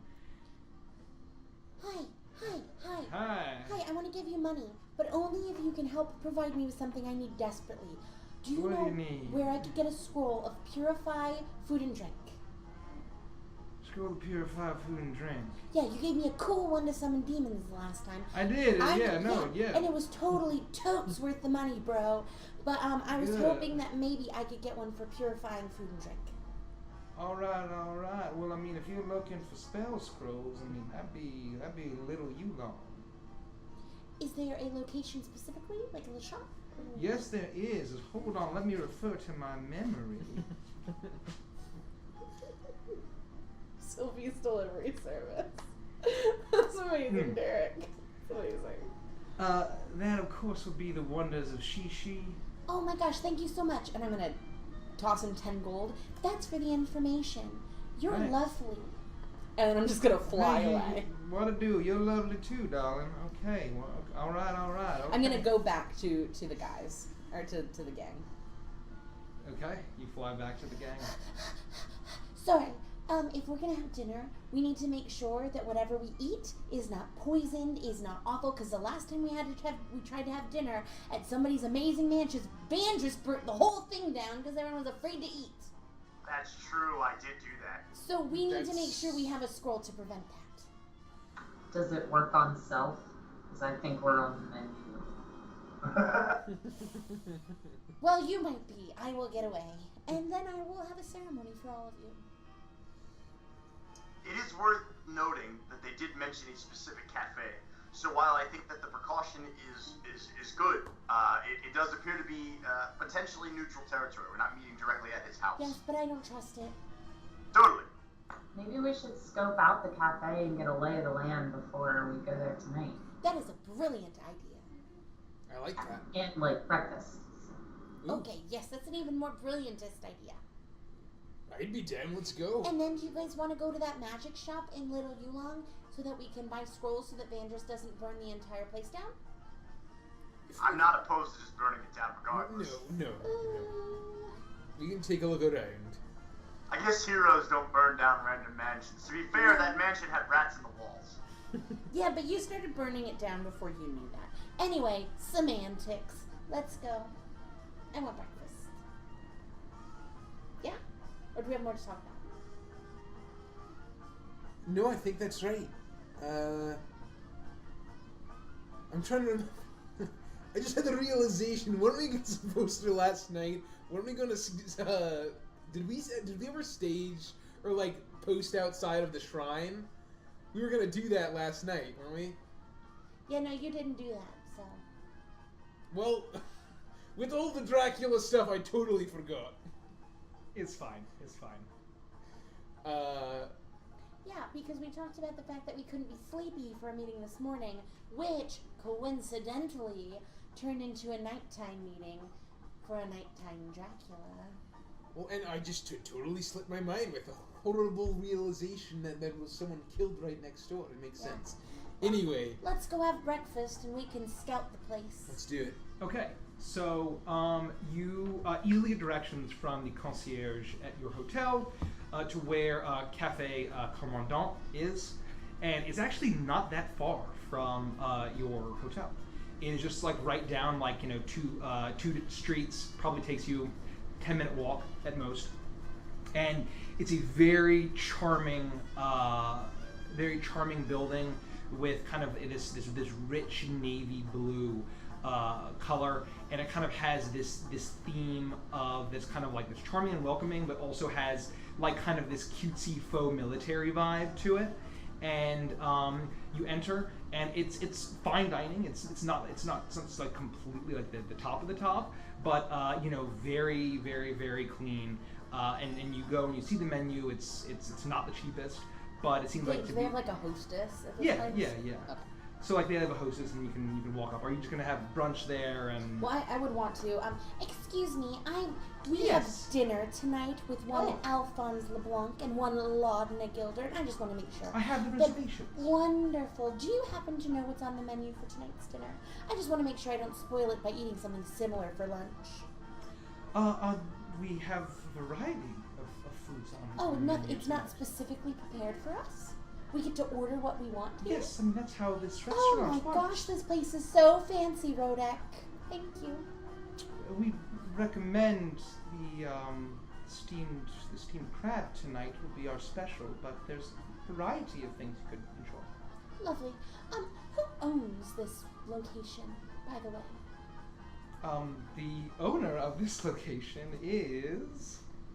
I actually have a name.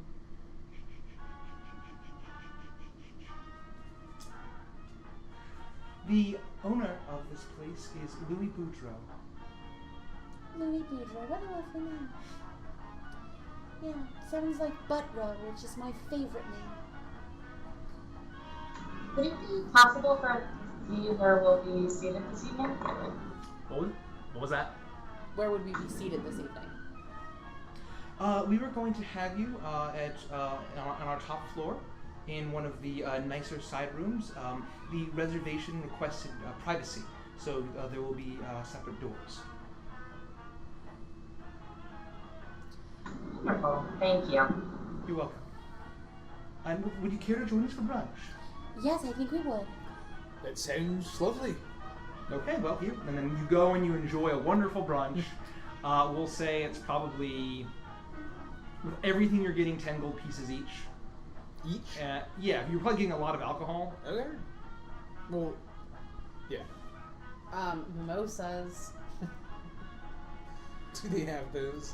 They yeah, have I mean, the look, equivalent. a I'm nice sure. bottle of wine in D&D is what, 50 gold? So I think Is it 50 really? gold, yeah, Oh, 50 wow. gold for a nice brunch is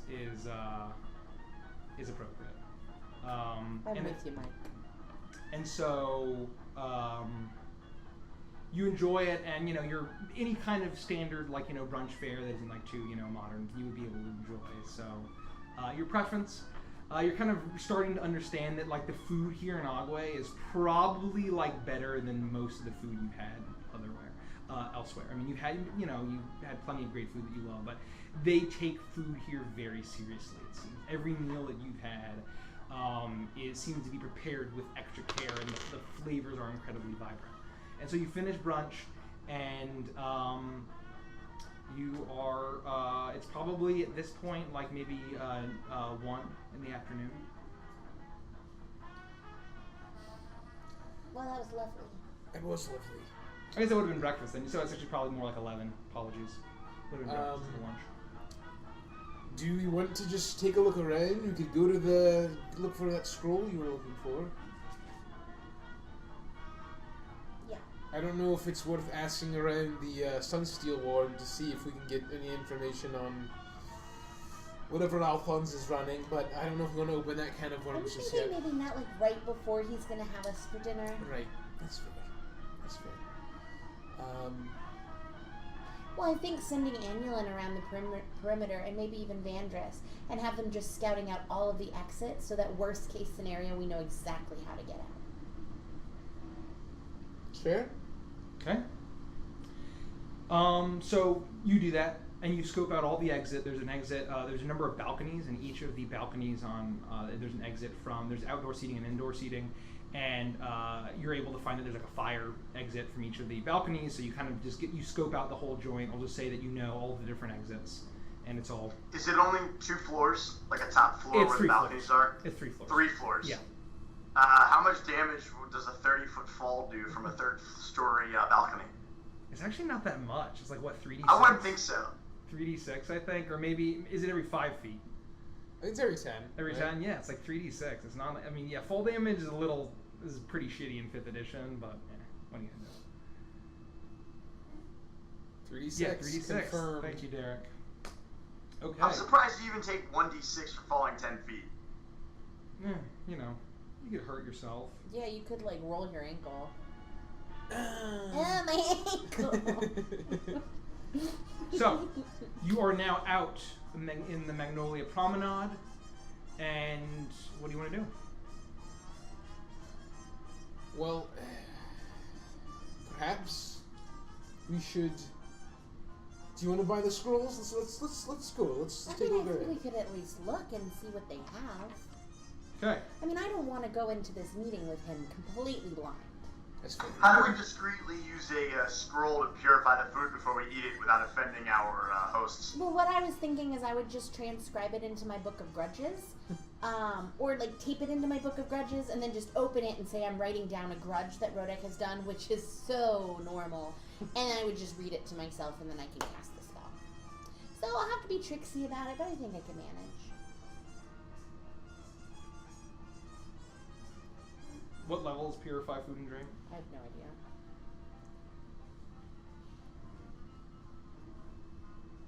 Okay, either way, well, you're looking it up, so you guys are going to head to, Yeah. We'll to head the to Wonders of Shishi? Yeah, we'll head to the Wonders of Shishi. We can find it. Okay, so, It is a first level spell. first level spell, okay.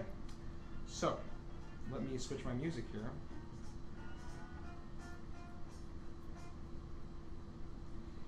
You make your way down Magnolia Promenade and kind of switch over to the main drag, and you make your way into Little Yulong, and it seems to almost like immediately as soon as you get into the district, the architecture starts to change. Rather than these kind of bright, gaudy, many balcony buildings, the buildings are a lot more quaint, steepled, and kind of they seem to be like not from this part of the world. And you start to see kind of the standard percentage of races change, the makeup. Although that what you had seen was a true melting pot, a lot of the more common races, you just start to notice kind of as you get deeper and you make your way through the streets of Little Yulong, you are starting to see more and more and more tabaxi. There's a very clear dominant species here in tabaxi. You have a variety of different colors and shades. And there are, you see more hobgoblins. You see a few more tieflings, a few more Goliaths, as you're starting to make your way through. The kind of scent in the air changes from those kind of like rich Agua spices that you become accustomed to. And there's kind of this it almost seems like in every tea shop and every, kind of like art shop is a kind of strange different bit of incense burning, kind of having this incredibly fragrant atmosphere. As you kind of make your way, you see outdoor markets where people are selling fish and just selling all sorts of strange scrolls and languages that you can't read. And you start to kind of ask for directions, and finally someone is able to point you in the direction of the Wonders of Shishi. And you see that it is a tall building. On either side is a large green statue of a creature that seems to be some kind of mixture of like a lion and a dog. And the door, rather than kind of like having a heavy door, it's almost just like a series of cloth that is covering the exit. It's this large kind of there are kind of these heavy red shingles that go up into point in this building. You make your way inside, and kind of that same strong incense kind of hits you. But you kind of feel, as soon as you step inside, especially you, Sylvie, you kind of feel a magical aura kind of almost humming around you. It's kind of like this just vibration. As you look around and you see a variety of different scrolls hang out on every single side, all written in this strange language and strange kind of runic markings. And you see things like magical items, magical pieces of armor, and bits and trinkets, all kind of just spread out across. Some things are kept behind glass. You see a few people browsing, but you do manage to see a tabaxi standing behind the counter. Seems to be female, roughly, from what you can tell. Average height. Kind of a tawny fur with brown paws and some brown markings on the face. Wearing a kind of a red robe and just kind of folding both arms into the robe and just kind of smiling pleasantly. And everyone is there browsing their wares. Hello. Do you have a catalog of the spell scrolls that you have? Sylvie Flickerwicket. At your service. Reach out to your hand. Very good to meet you. I am Jem from Paul. Hello, Jem from Pa. Sylvie Flickerwicket from Bumpas. You can call me Jem. Jem, lovely to meet you. Love that name. Love gems. Love jewels. Love jewelry. You seem truly, truly outrageous. Yes. And fabulous. So on top of that, do you have like a pamphlet of all of your scrolls? Or do I just ask you which ones I'm looking for? If you could ask, I could find the spell you're looking for. Do you have a Speak with Dead scroll? Speak with Dead? Yes. I believe I do have one. Oh, that would be I hope you're using it respectfully. Yes, my grandmommy just passed, and I want to tell her how much I love her. Make a deception check. With advantage, because that was pretty good. With advantage, well, I got a 20. So. Okay, yeah. You can. Thank you. Oh, I am so sorry for opening a wound. That's okay. We just take our ancestors very seriously, and we don't want people messing with the dead. As do I. That is why we're here. Well, I can find that for you. Thank you so much. Is there anything else you need while I am browsing? I believe there may be. I just need one more. If you want to check on that one first, that would be great. I will check if you will tell me what spell level that is. That is a 3rd level spell. Got it. 3rd level spell. So she goes off, and you start to kind of notice now that kind of in every corner of this room is you see 2 like male tabaxi. One is kind of is marked, kind of seems to be like a tiger variety, and the other seems to be kind of like this dark leopard, like a black leopard. And you also see 2 hobgoblins in the corners, heavily armed, kind of looking very sternly. So she seems very comfortable to kind of leave it, and she goes and she slides this ladder around, and kind of just slides along the entire side as there's these walls of scrolls. She kind of looks through, and she's going, and she's like, oh, here it is, and she grabs it, and she. You can kind of see that there's it's a language, and you know that like scrolls are written in a magical script, and this isn't kind of the standard arcane. These are kind of written all vertically, and it's kind of in this. You're able to kind of read it as a magic user, but just in a different style. You're kind of getting the sense that it's in the Yulong-Yi style of magic, and so she holds it up and then rolls it up for you and says, "I can wrap that for you." Lovely. And I actually think that's probably the only one that I need. So you don't want Purify Food.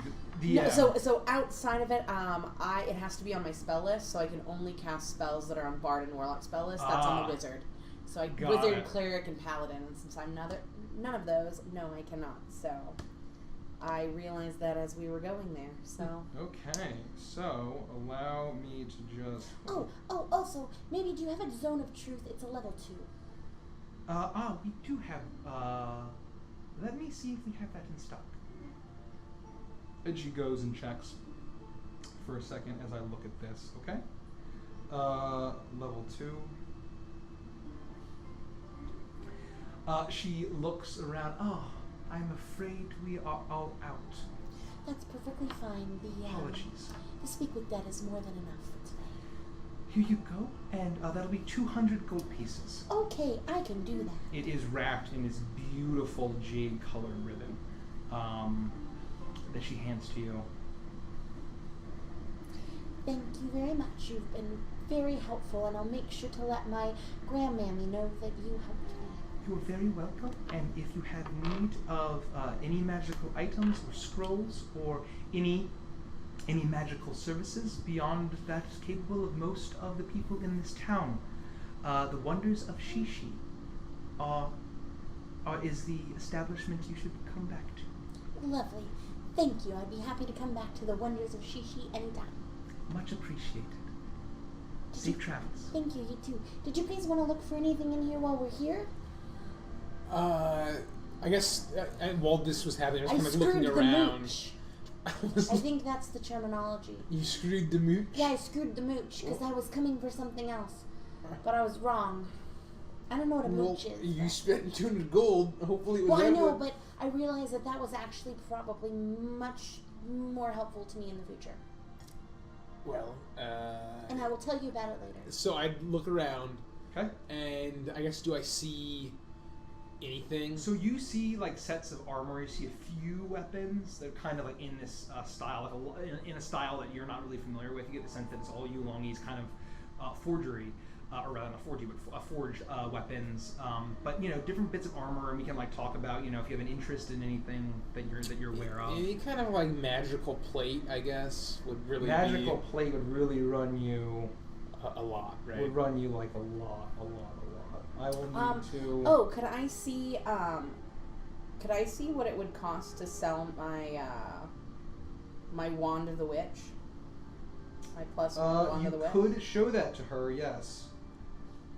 So what we'll do is we'll just say you peruse. We'll do this offline, right, and then we'll reconcile the gold.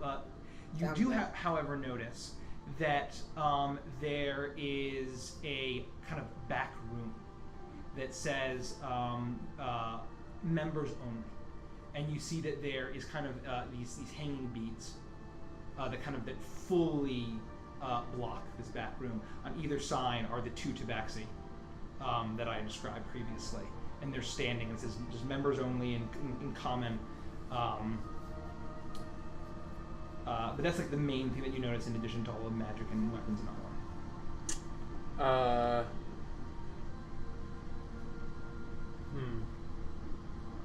I'll go to the, what was her name? Jem from Paul. Jem. You can call me Jem.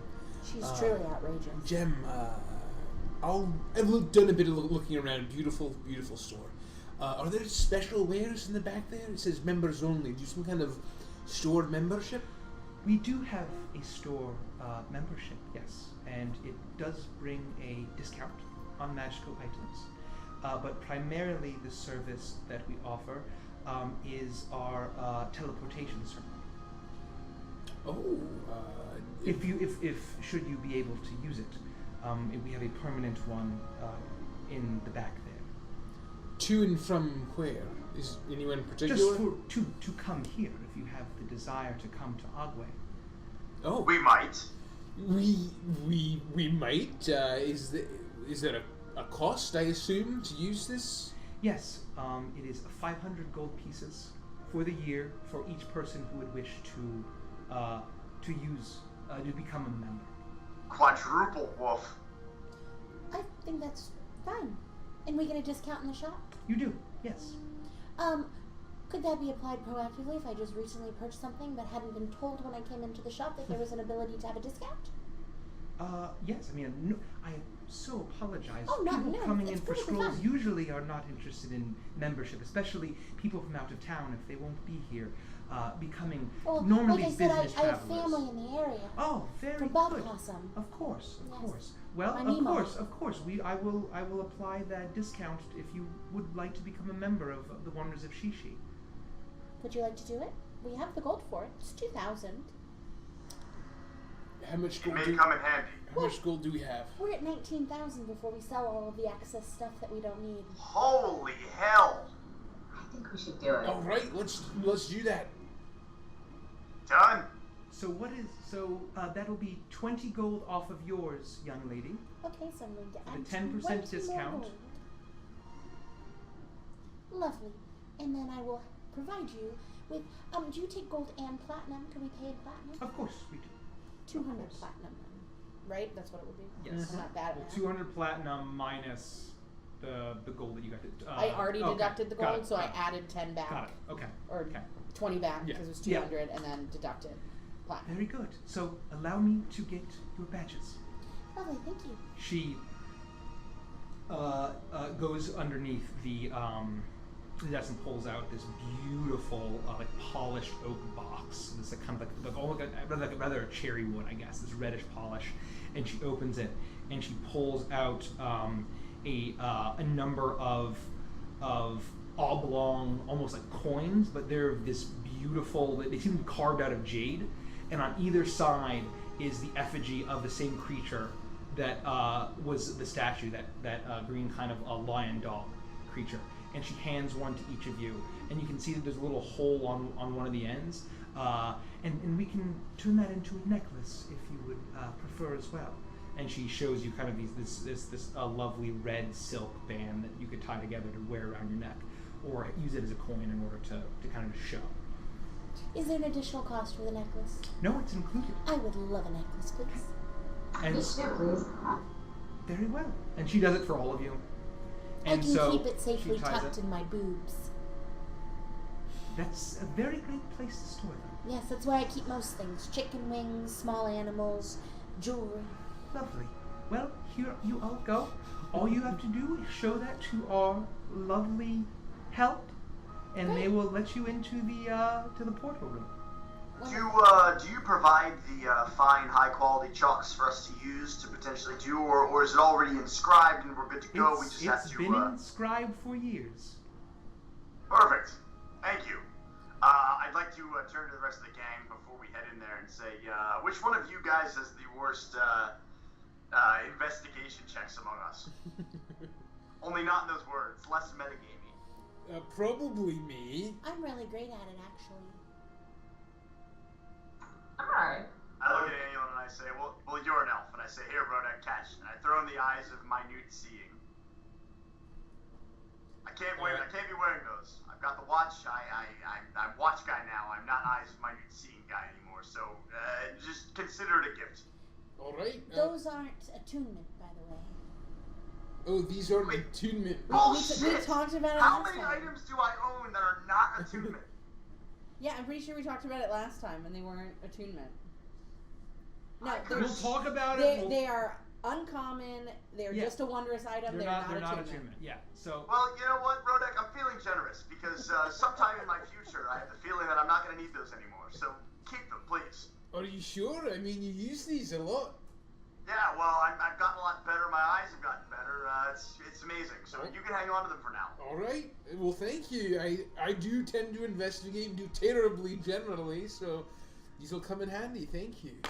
Yeah. So My pleasure. you hand Rodek the eyes of minute seeing, and you are beckoned into the back room, the Shishi members only. And you flash all of your medallions, and the tabaxi step aside. They have these kind of large glaives that they separate as soon as you're able to walk through, and you can kind of feel the hum, and you start to hear it, and you're kind of led in this very dark room. There's kind of incense lit in every corner of this room, and at the center is this glowing, kind of this beautiful jade color teleportation circle, just kind of glowing at the center. So you can do what you do, Vandris, and I think the numbers. I think I've just been going in order. I forget what number was the first one So that we one is started home, with. right? 1 is home, 2 is the boat, and then 3 would be this place.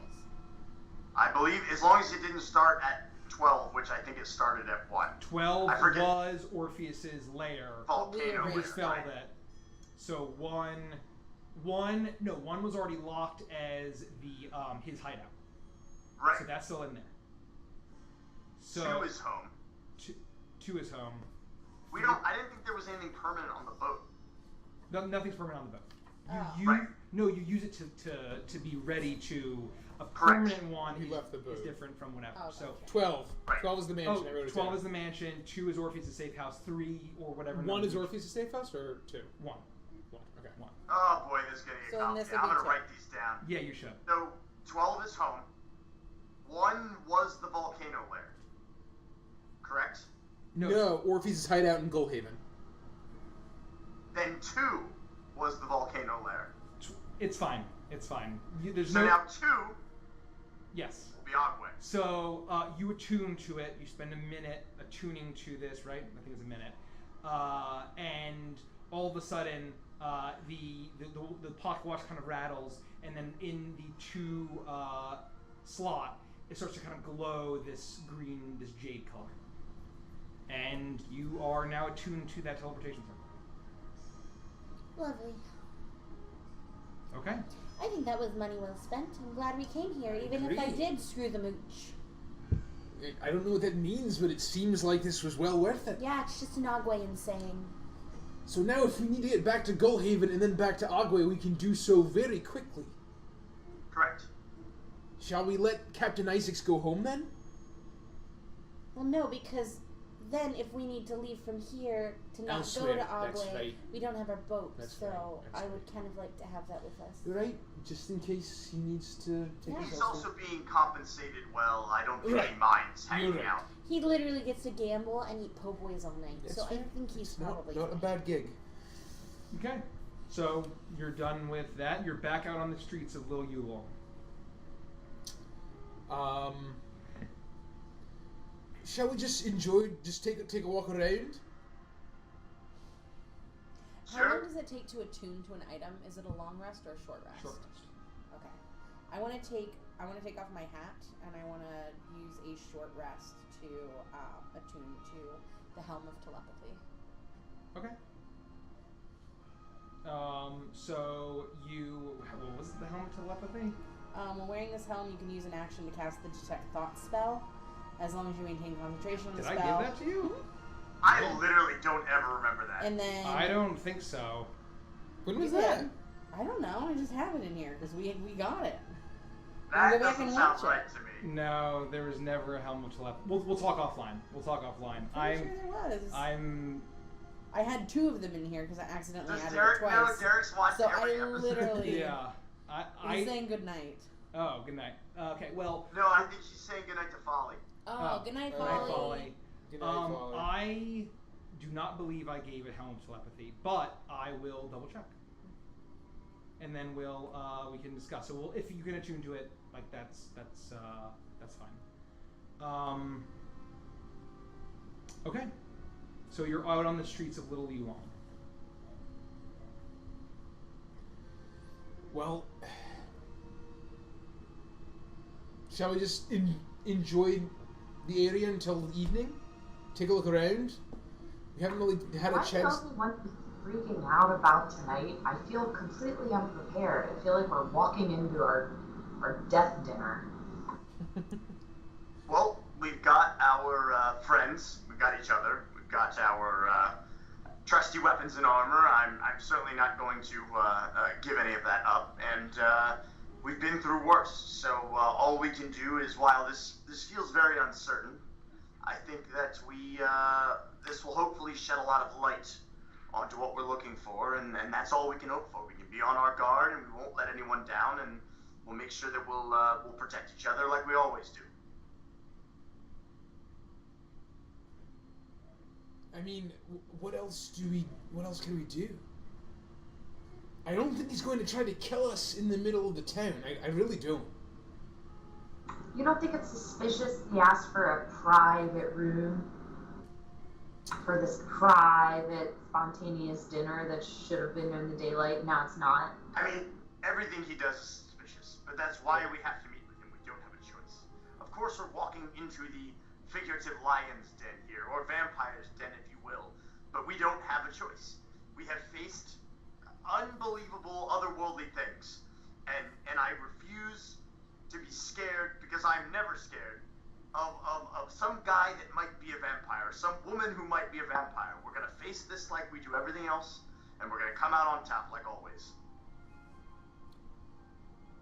I agree. I think we can handle it, and I think that we're going to hopefully learn a lot. But I think we need to be very cautious because we don't know exactly what Alphonse knows about us. And what I would say is, if he accuses us of anything, we deny. If he accuses us of investigating vampires, Draculas, whatever it is, we say we know nothing about it. We say it is entirely a miscommunication, whatever it is. I'll let you two figure it out, but I don't want to cede any ground to Alphonse this early. Is that fair? Agreed. Yeah, agreed. So, hopefully we can go in armed, I suppose. I mean, for me it doesn't really matter. As long as Right. I've got my arms, I'm armed. Well, perhaps, anyway, would we like to spend the afternoon exploring Little Yulong, getting kind of a lay of the land, so we at least know this area better? Sure. Okay. So yeah, we'll just kind of like walk around, maybe get some street food. Okay. So yeah, I mean, you get the sense that like the food here is very, very different from the food of Magnolia Promenade, and it seems to be very exotic. That you're kind of, when you're going into restaurants, you're getting these really rich spices, but from entirely different parts of the world. You find a few different points of interest. You find that there's an inn called the Setting Sun. That there, and you can kind of see that occasionally that there are some horses and the mounts, but there are actually a good number of axe beaks being used as mounts here, and kind of like Piccolo, or just like Piccolo, and that there is a kind of very large building that seems to be a tea shop that's called Misty Morning, and those are kind of like the main, points of interest. But there are tons of like open markets and of food, and there's a bunch of street food, and there's people kind of with all sorts of carts selling all sorts of great trinkets, a lot of good luck charms and the like, and it's just a really hopping area, especially with kind of like with the Yulongese kind of culture. I don't think any of you have really kind of experienced it. So you spend the afternoon enjoying it and kind of I'd probably go to Misty Morning because I've probably heard a lot about Yulongese tea, right? Yeah. I'd probably go. Can you get a cup there? Like, or is it like all loose leaf tea? No, Yeah. you can get a cup there. Okay. And So yeah, we'll go and enjoy a cup of tea. So yeah, you enjoy a cup of tea, and you see that it seems to be run, or at least currently run, by an old tabaxi of like this dark gray fur that has kind of like this.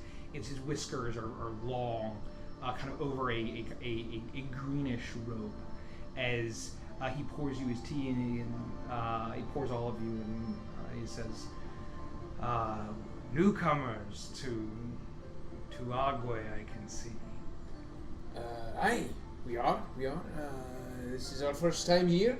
For most of us, not this one. No, my family's from Bog Possum. Ah, Bog Possum. I have never been, but I generally don't venture out into the bayou. I am That's fine. an old and scaredy cat. Aren't we all? Have you been here long? Are you from here? Many years, yes. Many years. Are you from Agua originally? No, I am from Yulong. But Agua has been my home since I was a young cat. What's your name, friend? My name is Leaf from Vine. It is a pleasure to meet you. I have a feeling we may meet again, but for first time, enjoy your tea for free. Oh, well, that's very kind. Are you sure? I am very sure. The first hit is always free of my tea. You will be coming back for more. I promise you that. Well, it's very generous, thank you. The hospitality here is incredible. Well, it is my pleasure. we hope you come again. And for all of your needs, if you need anything a little Yulong, let me know. Anything at all. Anything you could care to find. All right. What's your... Oh, I already asked your name. Never mind. So, do I call you Leaf or Vine? You can call me Leaf. All right. My clan is the Vine.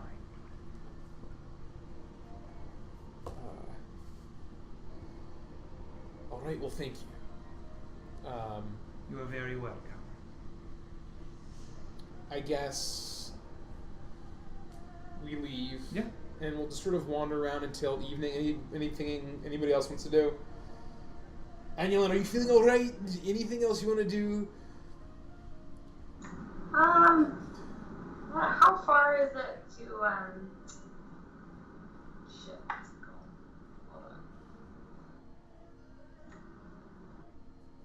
She secretly told me she's looking for opium. I said no such thing. I just heard it is on the wind. It's on the wind. I heard it. I don't know, wherever, Remy said something about gators. I guess that's where they're taking the bodies. Yeah. So he had mentioned Ma Puckett, which you would remember was referenced also in the Crawdad Quarter. Crawdad Quarter. I was trying to find that in my notes. I couldn't find That's it. fine. How far? So where in Yulong or I would say that you're probably like here-ish right now at this point, like kind of close to the docks, and then Crawdad Quarters over there. So it'd be quite a walk, but It would probably be tough for you to get over there and then get back to Alphonse's dinner. Well, at least before we leave Agua, I want to see the gators. All right, I'm sure we'll see plenty of gators. You've seen a few walking gators around here, so we'll see real ones too. Vandris has worn a gator. Oh, that was. I told you we don't talk about that. It was a dark time, and it was unfortunate but necessary, and we moved beyond that. It was before I became a hero. Okay. And to be fair, that it was a crocodile, not a gator. I hear that they're very sensitive about that. I wouldn't know. I've heard that. I don't know if that's true, but just in case we encounter one, a gator's a gator, a crocodile's a crocodile. Okay. Are you all right? Is a Komodo dragon a Komodo dragon? Probably. Hey. Okay. Well, let's start to head back, and we can save the Sunsteel Ward for another day. Let's just go back. If we want to kind of wait around, and do we have a sense of? I would say let's get there early so we can keep an eye out on things before dinner starts. We can hang out under the guise of just having some drinks. Right, that's fair. Just keep our wits about us. I have mine on me always. I would hope so. That would be silly not to. So yeah, I guess we'll head back and we'll just sort of kind of keep an eye out and hang out there. Okay. So you arrive back to Cafe Commandant, and are you going to like check in and get seated, or you're gonna scope out the area? What are you guys gonna do specifically? Do they have like a area where you could just get drinks? Yeah, there's a bar. Yeah, there's a bar and like a lounge area. I think we'd probably just we'll hang out in the lounge. Just kind of keep my eye out for anything that seems like peculiar. Okay. So so you keep an eye out. Sylvie, why don't you make a perception check? 9. You keep an eye out. People are coming and going. Well-dressed people, some people that may not be able to afford this place, but at least want to kind of grab a drink, right? They want to say they got a drink at Cafe Commandant. And, it seems to be a pretty big tourist trap from what you can tell. And you're sitting and you're kind of, enjoying a few drinks. Just while we're kind of waiting, I want to make sure that we're talking about our story and keeping it straight. So real quick, before Alphonse gets here, there's still a little light in the sky. remember we're here to see Sylvie's family. And this is going to be a pleasant conversation, as if we're just the heroes of Gullhaven. He just happens to live here. We're not going to try to question him and demand answers. It's just going to be purely, we're going to learn about him as if this was a social setting. Anything else we need to be kind of thinking about before we go into this? I think when in doubt, we basically bullshit our way through this. I don't think we give up anything, right? We're in agreement. Even if we have to lie, we don't give up anything. Right. I think the saying's actually, when in doubt, scream and shout, but it's fine. Well, either way, don't scream or shout. So we're not That's going... Sylvie. What? Yeah, have you met me? Anyway, I think we'll be fine. Your charisma's high enough. I think you'll be alright. I don't know what that means. Anyway. Do I have one of I those just in want my to make pack? sure we're going to just... We're in town. When are we going to Bog Possum? What's our plan? We probably have some kind of plan, right? In the next few days, perhaps? I'm going to, since I didn't change out my helm, since we don't know if the other one exists, I'm going to use my, my hat of disguise to make my outfit look black like I'm in mourning. Okay. Well, I'm currently in mourning over the loss of my grandmammy. And so I'm giving my family time to get everything ready. There's a lot of people out there. So we're just waiting on them to give us the notification to come out for the ceremony. Alright. That's fine. That's a great plan. And then, if he has connections with the Yulongese people like we think he might, or just in case, then that story fits with why I bought the scroll of Speak with Den. Well done. Thanks. I like that. So we're just waiting to hear word, so we don't actually have a specific date. Yeah. Alright. Anyway, sorry. And then we can go back Okay. to Sylvie's perception check. So, Sylvie, you look around. People just seem to be having a good time. It's a 9. You don't notice anything sketchy. Once the sun kind of set for a while now. It's probably approaching like 7:30, and you hear the hostess say, "Oh, your table's ready. Come, Oh, lovely. join Thank me." you. And I'll let you know when your guests arrive.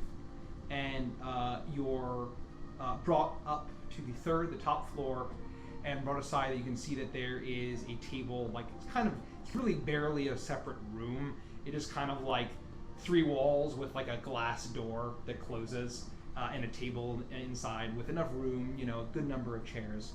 And you're all sat. You're given menus, pretty expensive prices, but immediately wine is being poured as you're sat. And he says, please enjoy. Take some time to look over the menu, and we'll be back in a second. Lovely. Thank you. I'm getting the steamed crabs. Is this I think I'm staying away from the special of the day for any reason that may. I don't know. I don't know if it's safer to order the special of the day or order something that they always serve. I don't know. If the crabs are green, the crabs are mean. When the crabs are red, I'm going to bed. I just made that one up. I'm practicing to be a bard. It's really ineffective. Let's get our game faces on and have pleasant conversation as we wait. Okay. Okay. So,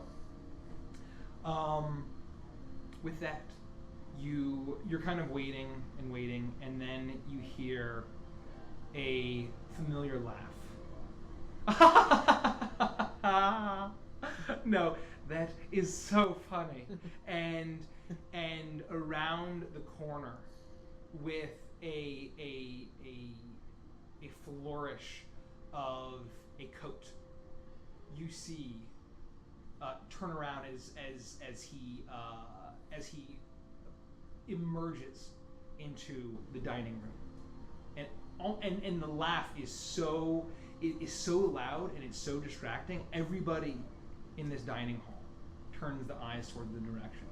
You see an elaborate blue dining coat, ruffled sleeves. It's a tailed coat, like these huge gold buttons all the way down. kind of curly, wavy, kind of auburn hair going past his shoulders. Perfectly sculpted. You see Alphonse LeBlanc stride into the room. At his arm is a woman you recognize to be Laudna Gilder. Pale face, very hurt.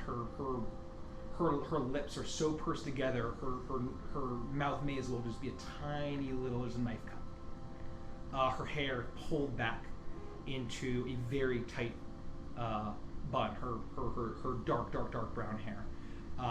Not a single hair out of place. Wearing a very, very, very dark, kind of dark purple dress, almost like a gown, a dinner gown, as he guides her to your room.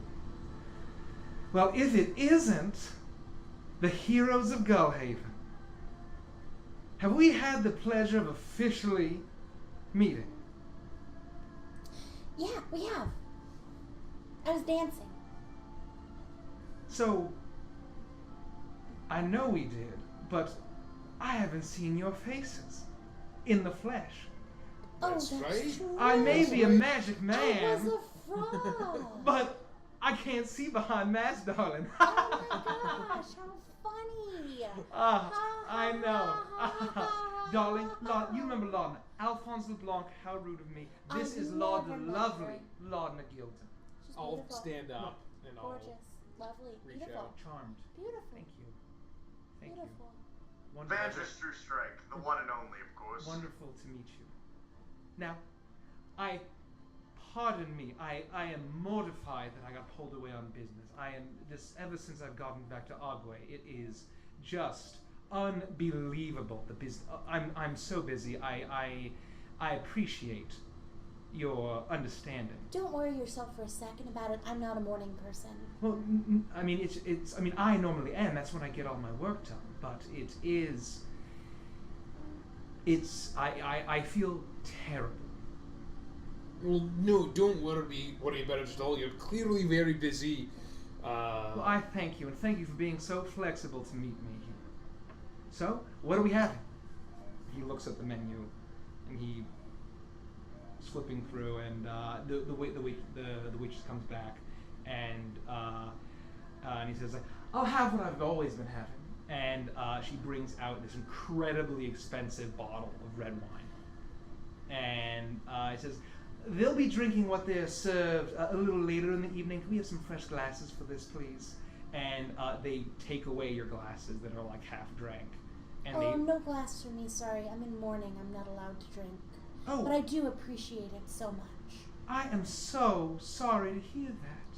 Yes, well, she's not my great because she wasn't my grandma's mother, but my grandmammy passed. Oh, I remember when my grandmammy passed. I didn't sleep a wink for 2 weeks. That's part of the reason I'm not a morning person. I'm so sorry to hear that. Well, I hope we'll be able to forget about our troubles and our sadness, enjoy each other's company. Absolutely, and our sorrows as well.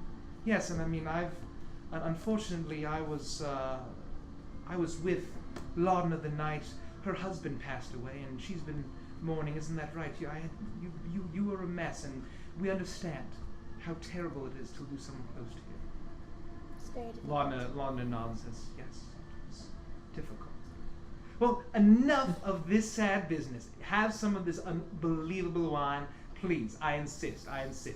And the waitress comes back and offers you, pours wine for each of you, except for Sylvie. Does it look like regular wine? It's just it's this thick wine. It smells just incredibly delicious, and it's very, very old. And you get the sense that this is very, very expensive. There's all sorts of wonderful notes to it. And he picks up his glass and kind of swirls it around and smells it and says, that is the stuff. Well, a toast. I'll hold up my water. I can't thank you enough. I'm sure I'm sure Amalia did her work, and I can't believe I apologize that we still have little Yulong music for this whole affair. I apologize. There we go. That is more appropriate music. I can't thank you enough. I'm sure Amalia gave a fine speech. I heard it was moving. To the new Stormborn, the anthem, the heroes of Gullhaven. Well, it was truly moving, and honestly, you've all been too kind with everything. I mean, the mansion, the ship. It's been incredible. I mean, I can't thank you enough. No, don't thank me for all that stuff. That was all. That was the three of them. They are very fond of you, and it is my pleasure to finally sit down and enjoy, just have you for dinner. Well, So, we appreciate the invite. well, to you. Cheers. Friendships new and old. But I Well- would like to only pretend to take a He's sip not. and not actually drink from it. Okay. He takes a sip. Lana takes a sip. I Put it will down. take a sip. Okay. You take a sip. You, Rodek, as soon as the wine hits your tongue, you're not really much of a wine guy, I don't think. So you're really not, you don't know what to expect, but there's this incredibly rich and robust combination. You kind of get these hints of floral elements and berry elements, and it's just this blended perfectly and aged wonderfully, and it is absolutely delicious, even for someone who's not into wine. Oh, this is wonderful. You drink this all the time. Well, when I come here, of course. Oh, it's Thank you very much for pouring me a glass. This is too kind. No, and it's on me. Don't worry about a thing. Have anything your heart desires. I will. So you've been very busy since you've been in town. Are you back here on family business? Oh yes, I believe so. I mean, unfortunately, once Gullhaven was attacked, my little heart couldn't take it no more. So I came back home, and there's been some family business, and it's all complicated. You know, there's alchemy is. If it was easy, everyone would be doing it. That's right. Well, thank you for taking a little bit of time out of your busy day and having a meal with us. It's a pleasure to finally meet both of you. It's a pleasure to meet all of you. So, how long are you in town for? What's the occasion? Well, sadly, the occasion is the passing of my grandmammy.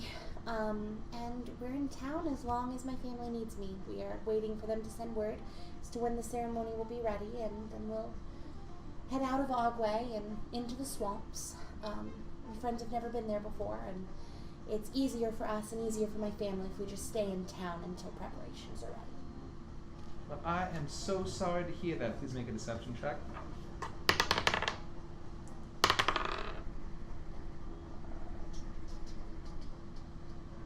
16. 16, okay. I am so sorry to hear that. Well, if you need anything at all, I'm normally very busy during the days, but I will do what I can to... Where does your family live? I'll send a care package. I don't know if they would necessarily appreciate that, so... Okay. The thing is, and I don't want to speak out of turn, and my friends here don't actually know this, but I'm from a very poor swamp. I actually talk like this most of the time, but I have to put on my Sylvie voice when I'm out with higher class folk, and I think that I understand. in that time it would just be offensive. That I is try not to rub understandable. my I station in the understand. I would never want to impose upon any family in grief. Trust me. But I will say that down here, you know how we do funerals. We do it up, and it'll be a party that everyone will enjoy. So you enjoy it, and I'm here for whatever you need, as long as you need. Thank you. Your heartfelt condolences mean so much to me and to my family. I appreciate that. Well, do you have any favorite spots in the town? Anywhere we must go before we head out into the swamp? Well, I mean, this is my favorite spot. I'm here almost any chance I get a opportunity to break away from my work. I'm also, I'm here for spiritual reasons, when I'm not at the shrine, I'm not working on my alchemy. I'm here enjoying a drink and meeting all sorts of new folks. So I hear you've become more spiritual lately. I've been sort of doing the same as well. And what kind of got you back into godliness? Well, I mean, once Lorna here, her husband passed, and she had a spell of shaken faith, and we got through it together, and I came to the gods again. I thought, I know Saluna is my goddess that I serve, and I know that she's big in Gullhaven. I had not paid her the respect that I had owed her, and she lit the darkness and brought us both out of it, and I thought I would go home and be with family and be where my family is from, and we would do it together. Isn't that right, Lana? And Lana grabs his hand and says, "Yes, that's right." Lorna, where are you from? Agua as well, or Gullhaven? No, I am from Gullhaven. My husband's family had been his whole line had been serpents until I wasn't able to, unfortunately, give him an heir, and his unfortunate demise. And so I still have my interests in Gullhaven, but nothing keeps me there anymore. My heart died with him, and I thought, why not come with Alphonse to experience this wonderful city? Well, it's certainly something tough you're going through, but I know hopefully your faith has steeled you to do that. It has, and Alphonse has. I know it's been tough. So, Avantris, I know you're a native of Gullhaven too. Yes, I am. How long? It's been a while. I certainly wasn't necessarily born there, but, you know, I found my way there and lived most of my life there, so I always do consider myself a native. Well, I mean, it's good to always meet someone with a connection to my new home. I mean, Gullhaven is really more my home at this point than Agua was. It's a long time since I lived in Agua. Agreed. I feel the same way about Gullhaven. Well, I think we should chat about maybe some of our mutual friends when we get a chance. Sure. I mean, you know, now that I've become a hero and people know who I am, I've met lots of new people, so I'm sure they all know who you are, but, you know, mutual friends, from back in the day, I don't really know anyone. You know how it is when you don't really have any family and you're just looking to scrape by. Well, maybe you don't know, but when you're just looking to scrape by in Gullhaven, it's good for anyone who's got a little bit of work ethic, you know what I'm saying? Well, I was born into money, but I'd be lying if I said I didn't scrape by. We do what we must to get what we want. Gullhaven is good to people like that. Yes, it is. It's very good. It's why it became my second home, my new home, once I left Agua. So, Sylvie, I mean, you're all so interesting. Well, thank you. So are you. I can't help but notice this thing you've got going on. Oh, that's just my face. No, it's the cloak of mourning. Your magical aura. It's enchanting. Oh, yeah. How my mommy made me. Are you a purveyor in the magical arts? Oh, I'm not an alchemist, if that's what you mean. No, I mean I'm blessed by the Fae, if that's what you're interested the Fae. in. Yes. The Fae. What variety of Fae? Oh, Lady Titania, Queen of the Summer Court. May we speak highly of her. He kind of narrows his eyes a little bit and says, "Oh, Titania." Yeah, of course. Most beautiful Fae you'll ever see in your entire life. Have you met her? Yeah, once, of course. That's how I got my powers. She gifted them to me in person. But I shouldn't talk about my accomplishments when my poor grandmammy is no longer with us. Well, that is very interesting. Yeah, I think so. Can I insight check him? Sure. What are you inciting? If he feels like it's legitimately interesting, or if he's like Okay. patronizing. He's patronizing. 11. 11. He seems like he's interested. Well, I would love to discuss more about. We had a whole bunch of conversations to set up, but I would love to talk more about whatever kind of fae is working its magic with your just delightful enchanting aura. I should have known it was fae. Of course. Who knew? Who knew it was the Summer Court? I should have guessed. Have you met Titania? No, I haven't had the pleasure. Well, it would make sense why you didn't notice my fae aura then. Okay, I mean, Once you meet her, you'll never mistake it again a day in your life. I'm sure I will not. Do you know anything about the Feywild? I've done some light reading.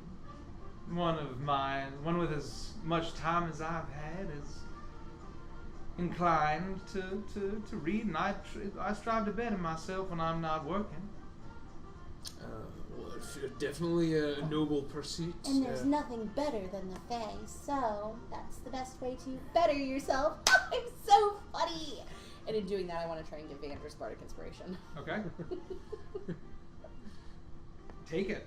With Take my little joke.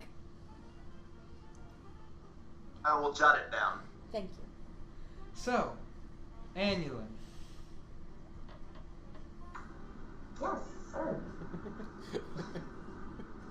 What brings you here to Agua?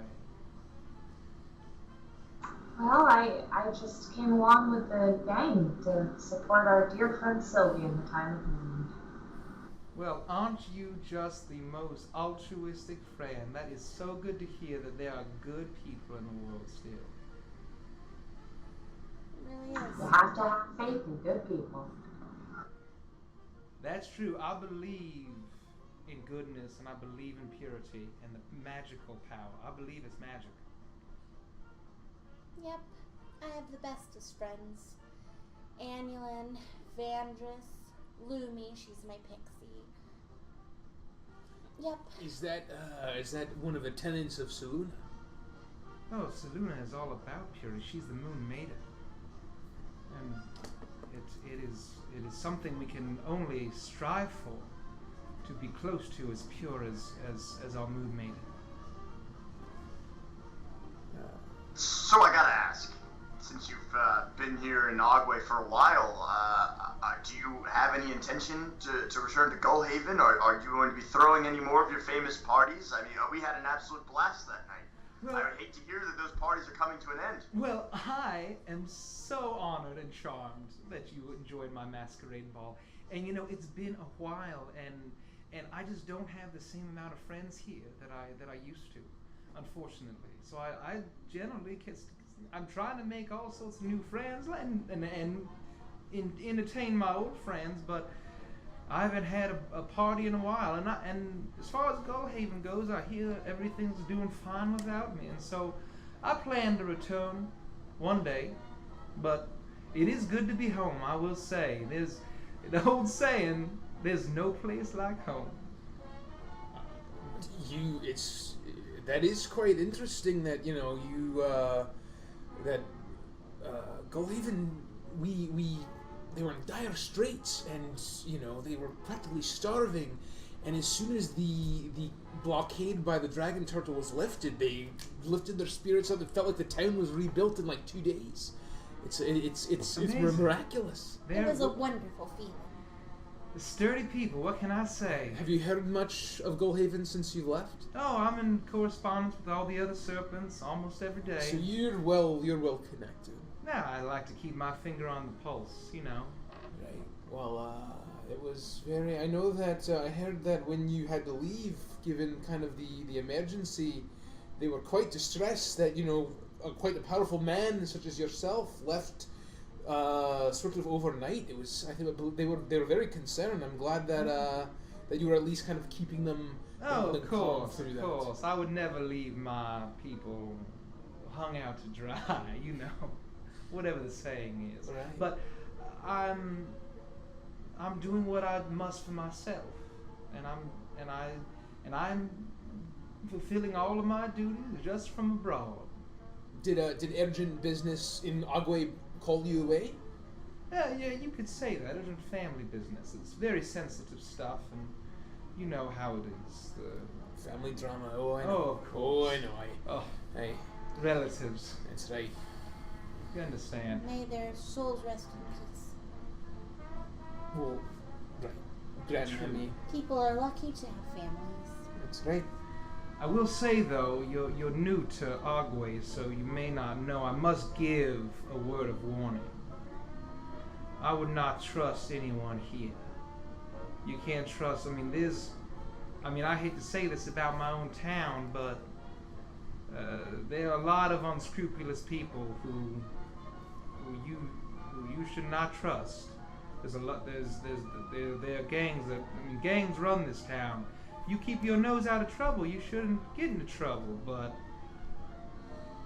Well, it sounds certainly dangerous. they like to prey on newcomers, so you better just watch your back.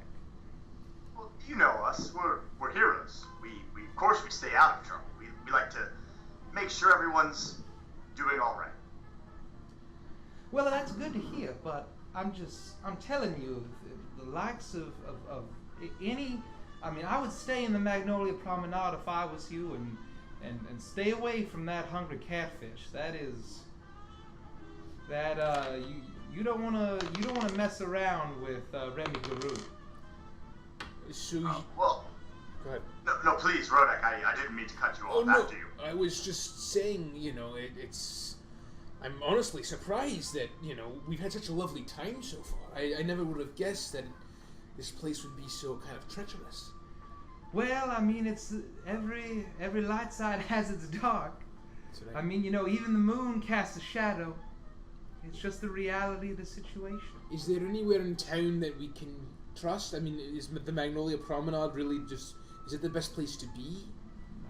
I suppose you could, but I'm just telling you, you're gonna be safe here. You're heroes of Gullhaven. You're powerful in your own right. You can hold your own, but I just wouldn't trust anyone. And I mean that out of the bottom of my heart. I don't want anything bad to happen to you all. Well, thank you. Can I... I don't trust anyone but Avantris. Do I believe what he just said? Thank you, Sylvie. That's very kind of you to say. An amulet a little bit. 9. No, he seems genuine. She just has this weird thing for large animals. Oh, well...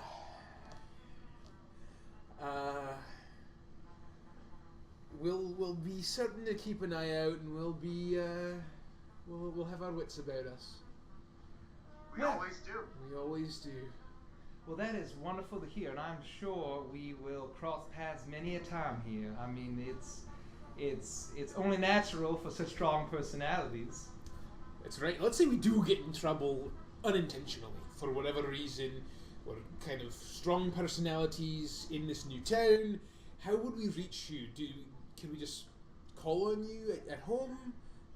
Send a letter? What would be the best way to get in Calling contact? on me at home is the best way to reach me. I lived out at the very, very, very end of the Magnolia Promenade in my old family home. It's practically down, backing up on the bayou, and it's an old place, but it's home.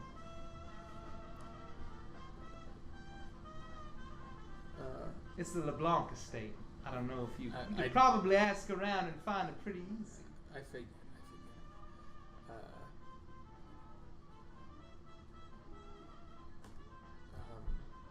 Well, it's been the hospitality again has been completely through the roof, and it's been a wonderful time. And this wine is incredible.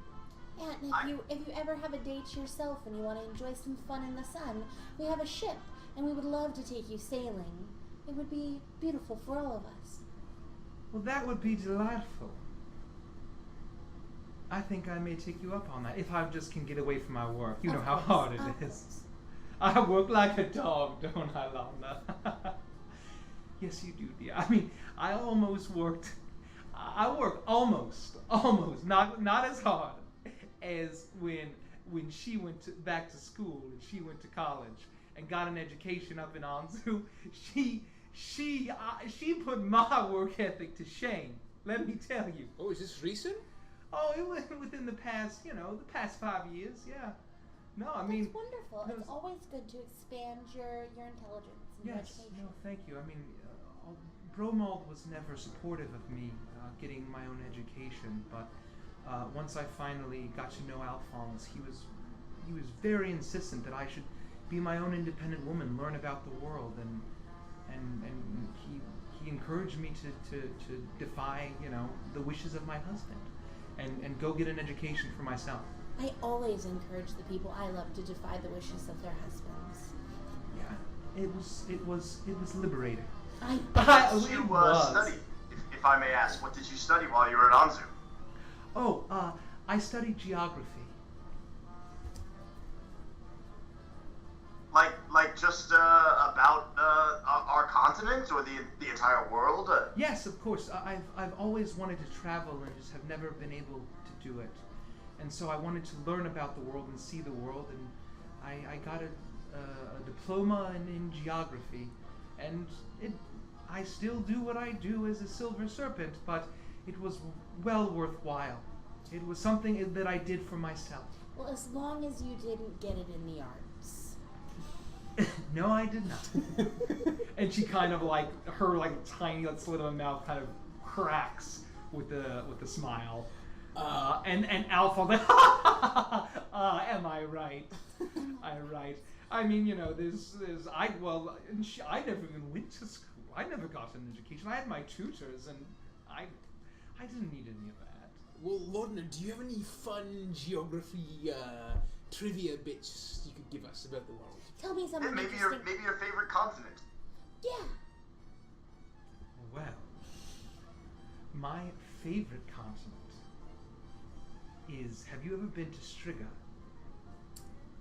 No, I have not. I haven't, no. I'm not even sure I've ever I heard don't of it. even think I've heard the name. It is, I want to go, and it is a continent that is completely unlike Karkinos, unlike Mammoth, unlike Nekbet.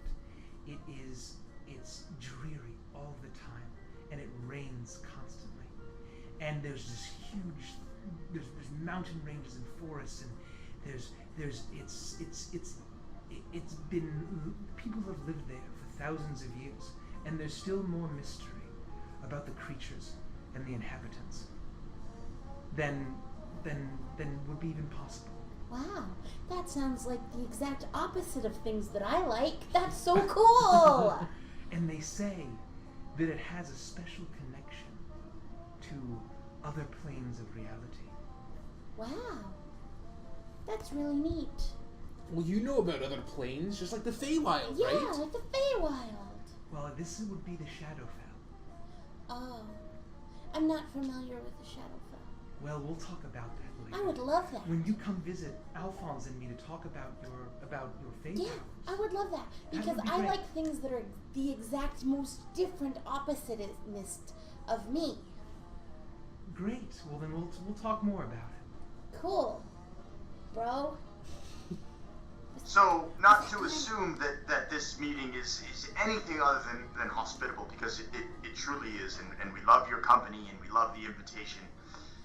Is there anything that we can do for you while we're here? I mean, it's been so long since you first initially reached out to us. We were concerned that maybe you needed something from us, or that there was something we could help you with. And especially since you're so busy, we're flattered that you had the time to meet with us. We figured it must be important. Well, I do appreciate that, and I'm doing fine, but I will say I'm very concerned about whether or not how much of a danger to this whole city the operations of Remy Guru are. He buys a lot of that foul substance from all of the other gangs, and he has those bullywugs that I just don't trust. I don't know how. You should always be nice to a bullywug. Well, I always am nice to a bullywug, but I just don't care for, and I don't trust it. Now, again, I don't want to assume, but are you saying you would prefer or you liked Agua better before this riverboat was here and doing business? Oh, unquestionable, absolutely. The whole play. Why do you think it's so unscrupulous? Soon as he shows up, whole town turns to organized crime. That is ungodly. That is unbefitting a town that adheres to the teachings of the gods. At least the ones in the upper planes. So, are you saying that the town... How was the town run before Remy Guru was here? When did Remy Guru come to town? You grew up and he was always there. I don't think you would. Okay. Sylvie would know exactly, but as long as you can remember. Okay. What do you have? Oh, just what? How was the town run before he showed up? How long ago was this? Oh, I think it was at least a good 45 years ago, at the very least. Before that, it was just. Things were simpler back then. People were they were traders. They enjoyed their whiskey. They enjoyed their crawfish, and things were simpler. You had your fine folk enjoying all of the reagents of the swamp and all of the alchemical possibilities it allowed. That's where I excelled, and it was a good place for trading, but it was more mercantile. It was less running and just simple life. Less thuggery, less bodies thrown to gators. Well, we'll be sure to keep an eye out for this. Fewer bodies. Guru. Pardon me. I was never taught. I never did get an education. I didn't even notice. Dwarves, am I right? We'll make sure to watch out for this Guru fellow. He seems like tough business. Oh, I will say, you should not trust him in anything you can do to just, avoid that, and that is what I'm worried about, I tell you. So you mentioned that the swamps hold these alchemical properties. Are they plants in this swamp, or is it just some kind of essence about the swamp? That sounds interesting. Yes. Both? Great answer. Yes, of course. All right. Well, it's quite convenient. Or how do you think I became the world's greatest alchemist? It's all the swamp. Well, it wasn't all. Practice and dedication. That and more, darling. That and more. All right. So is that why people go out into the swamp? Well, what do you mean? No, I just heard that people like to go out and visit in the swamp. Well, I can tell you, anyone that goes out into the swamp at night is probably up to no good. Oh, do people do that? They go out at night? I've seen it. I've seen it and I've heard it. I try to keep my nose out of it, stick to my work. That's what I do. So you're saying that they're up to no good? Oh, I was just gonna. I'm sorry. Again, I didn't mean to interrupt, but is this some sort of alternative religious thing that's going on? I mean, do people must have some sort of alternate worship going on, right? I mean, if you say that the bayou is steeped in magic and rituals. Well, I tell you, I like to worship at night, but I don't go out into the bayou and do nothing ungodly. That is for sure.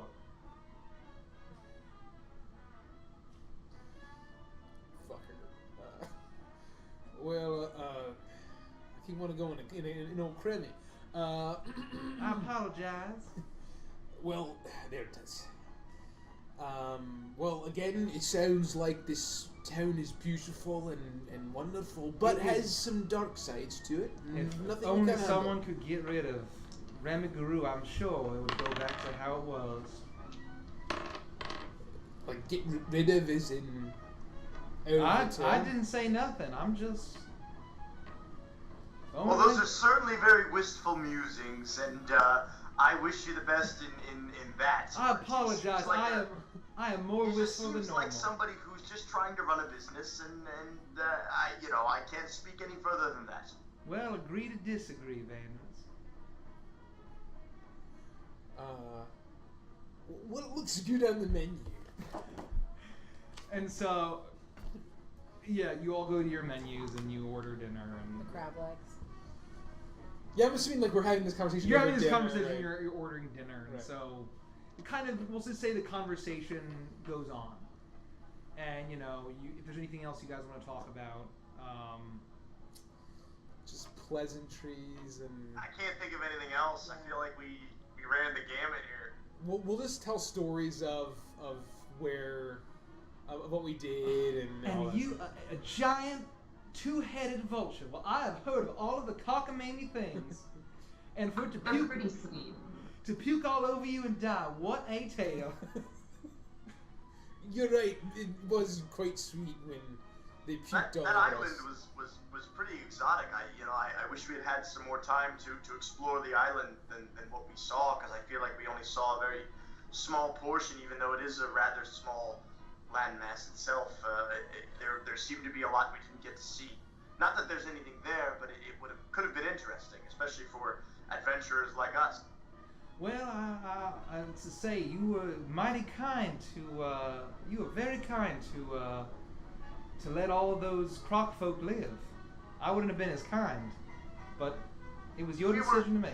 We're very sure that they were willing to turn over a new leaf, so to speak. They didn't really like the circumstances with which they were living, and they were looking to make something of themselves, and it turned out very well. Wow. Go Just ahead. trying to survive.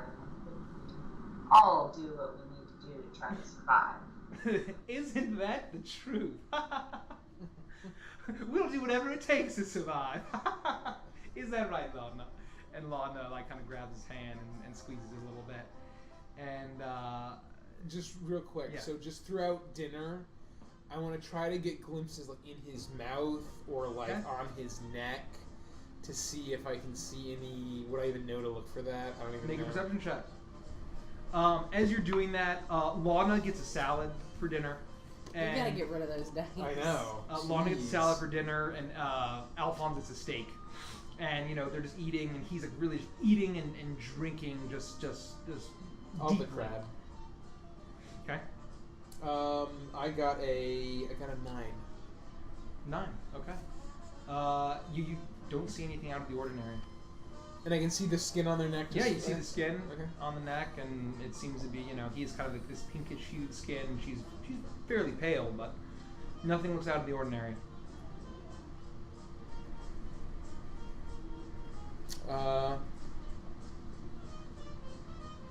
Yeah, anything else? Yeah, I guess got no more tricks up my sleeve that I can do safely. I feel like we are just dead in the water here. I mean, that's This is just a lovely dinner. I'm just trying to think of like, everything else is too risky. Yeah, we'd probably just, yeah. So he finishes up, you get the dessert. Well, you have to try the beignets. We're going to order beignets for everyone. And they come out, you finish dessert, coffee and tea is served. And you order and say, well, I appreciate your offer of helping me, and I think I may call on it sooner rather than later. There's been a lot of sketchy business going on, and I don't much care for it, and I don't.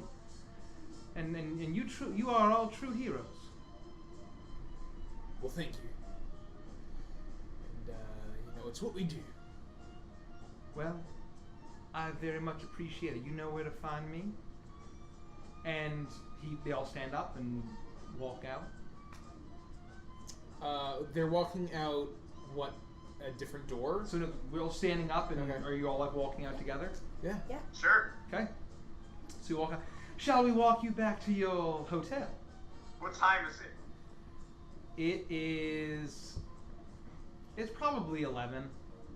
The sun is down. Yeah. Sure, you can walk us back. Of course, we would love your company.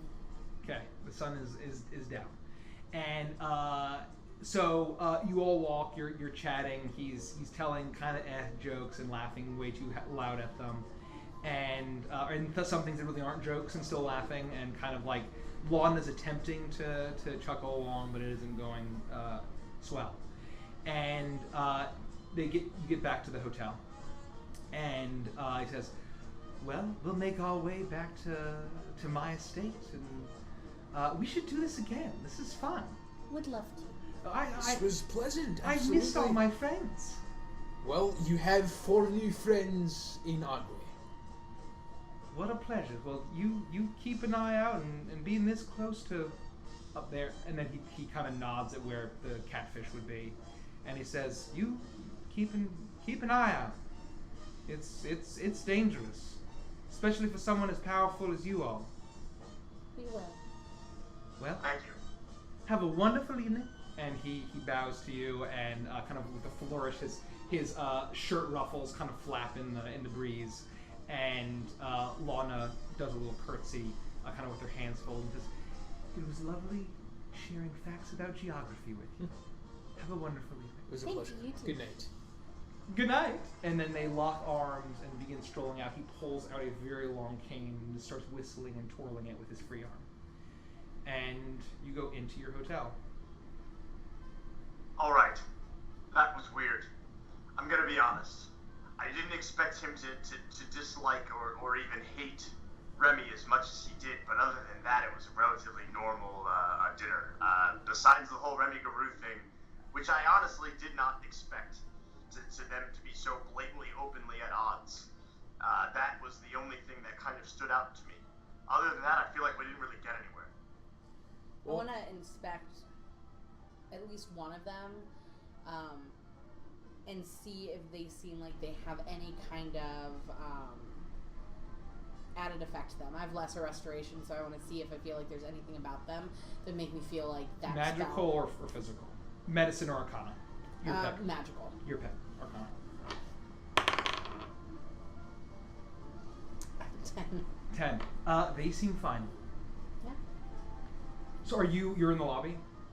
Oh, I thought we were going up to the room. Okay. Oh yeah, I thought we were in a room. So you're saying this. This is important. You're saying this as you're walking to your room, and as you make your way down the hall on your floor, and you turn, and you see kind of outside of your door a figure sitting down on the ground, legs kind of basically they're back to the door, and their legs, and you kind of recognize the casual attire, the bow slung over her shoulder, Taiki, and she's just doing this, banging on the door, and then she looks down.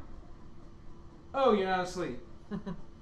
"Yeah, there's guys going into the spooky cemetery, and I figured you want to go like fuck them up." Wait, there's people going into the cemetery right now. Yeah, like now. You want to go? Yeah. Well, describe them. Sure, but describe them. Tell us. And that's where we'll end the No. session.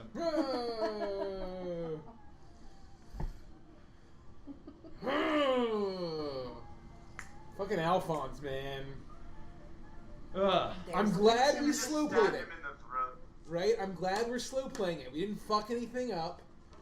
I don't think.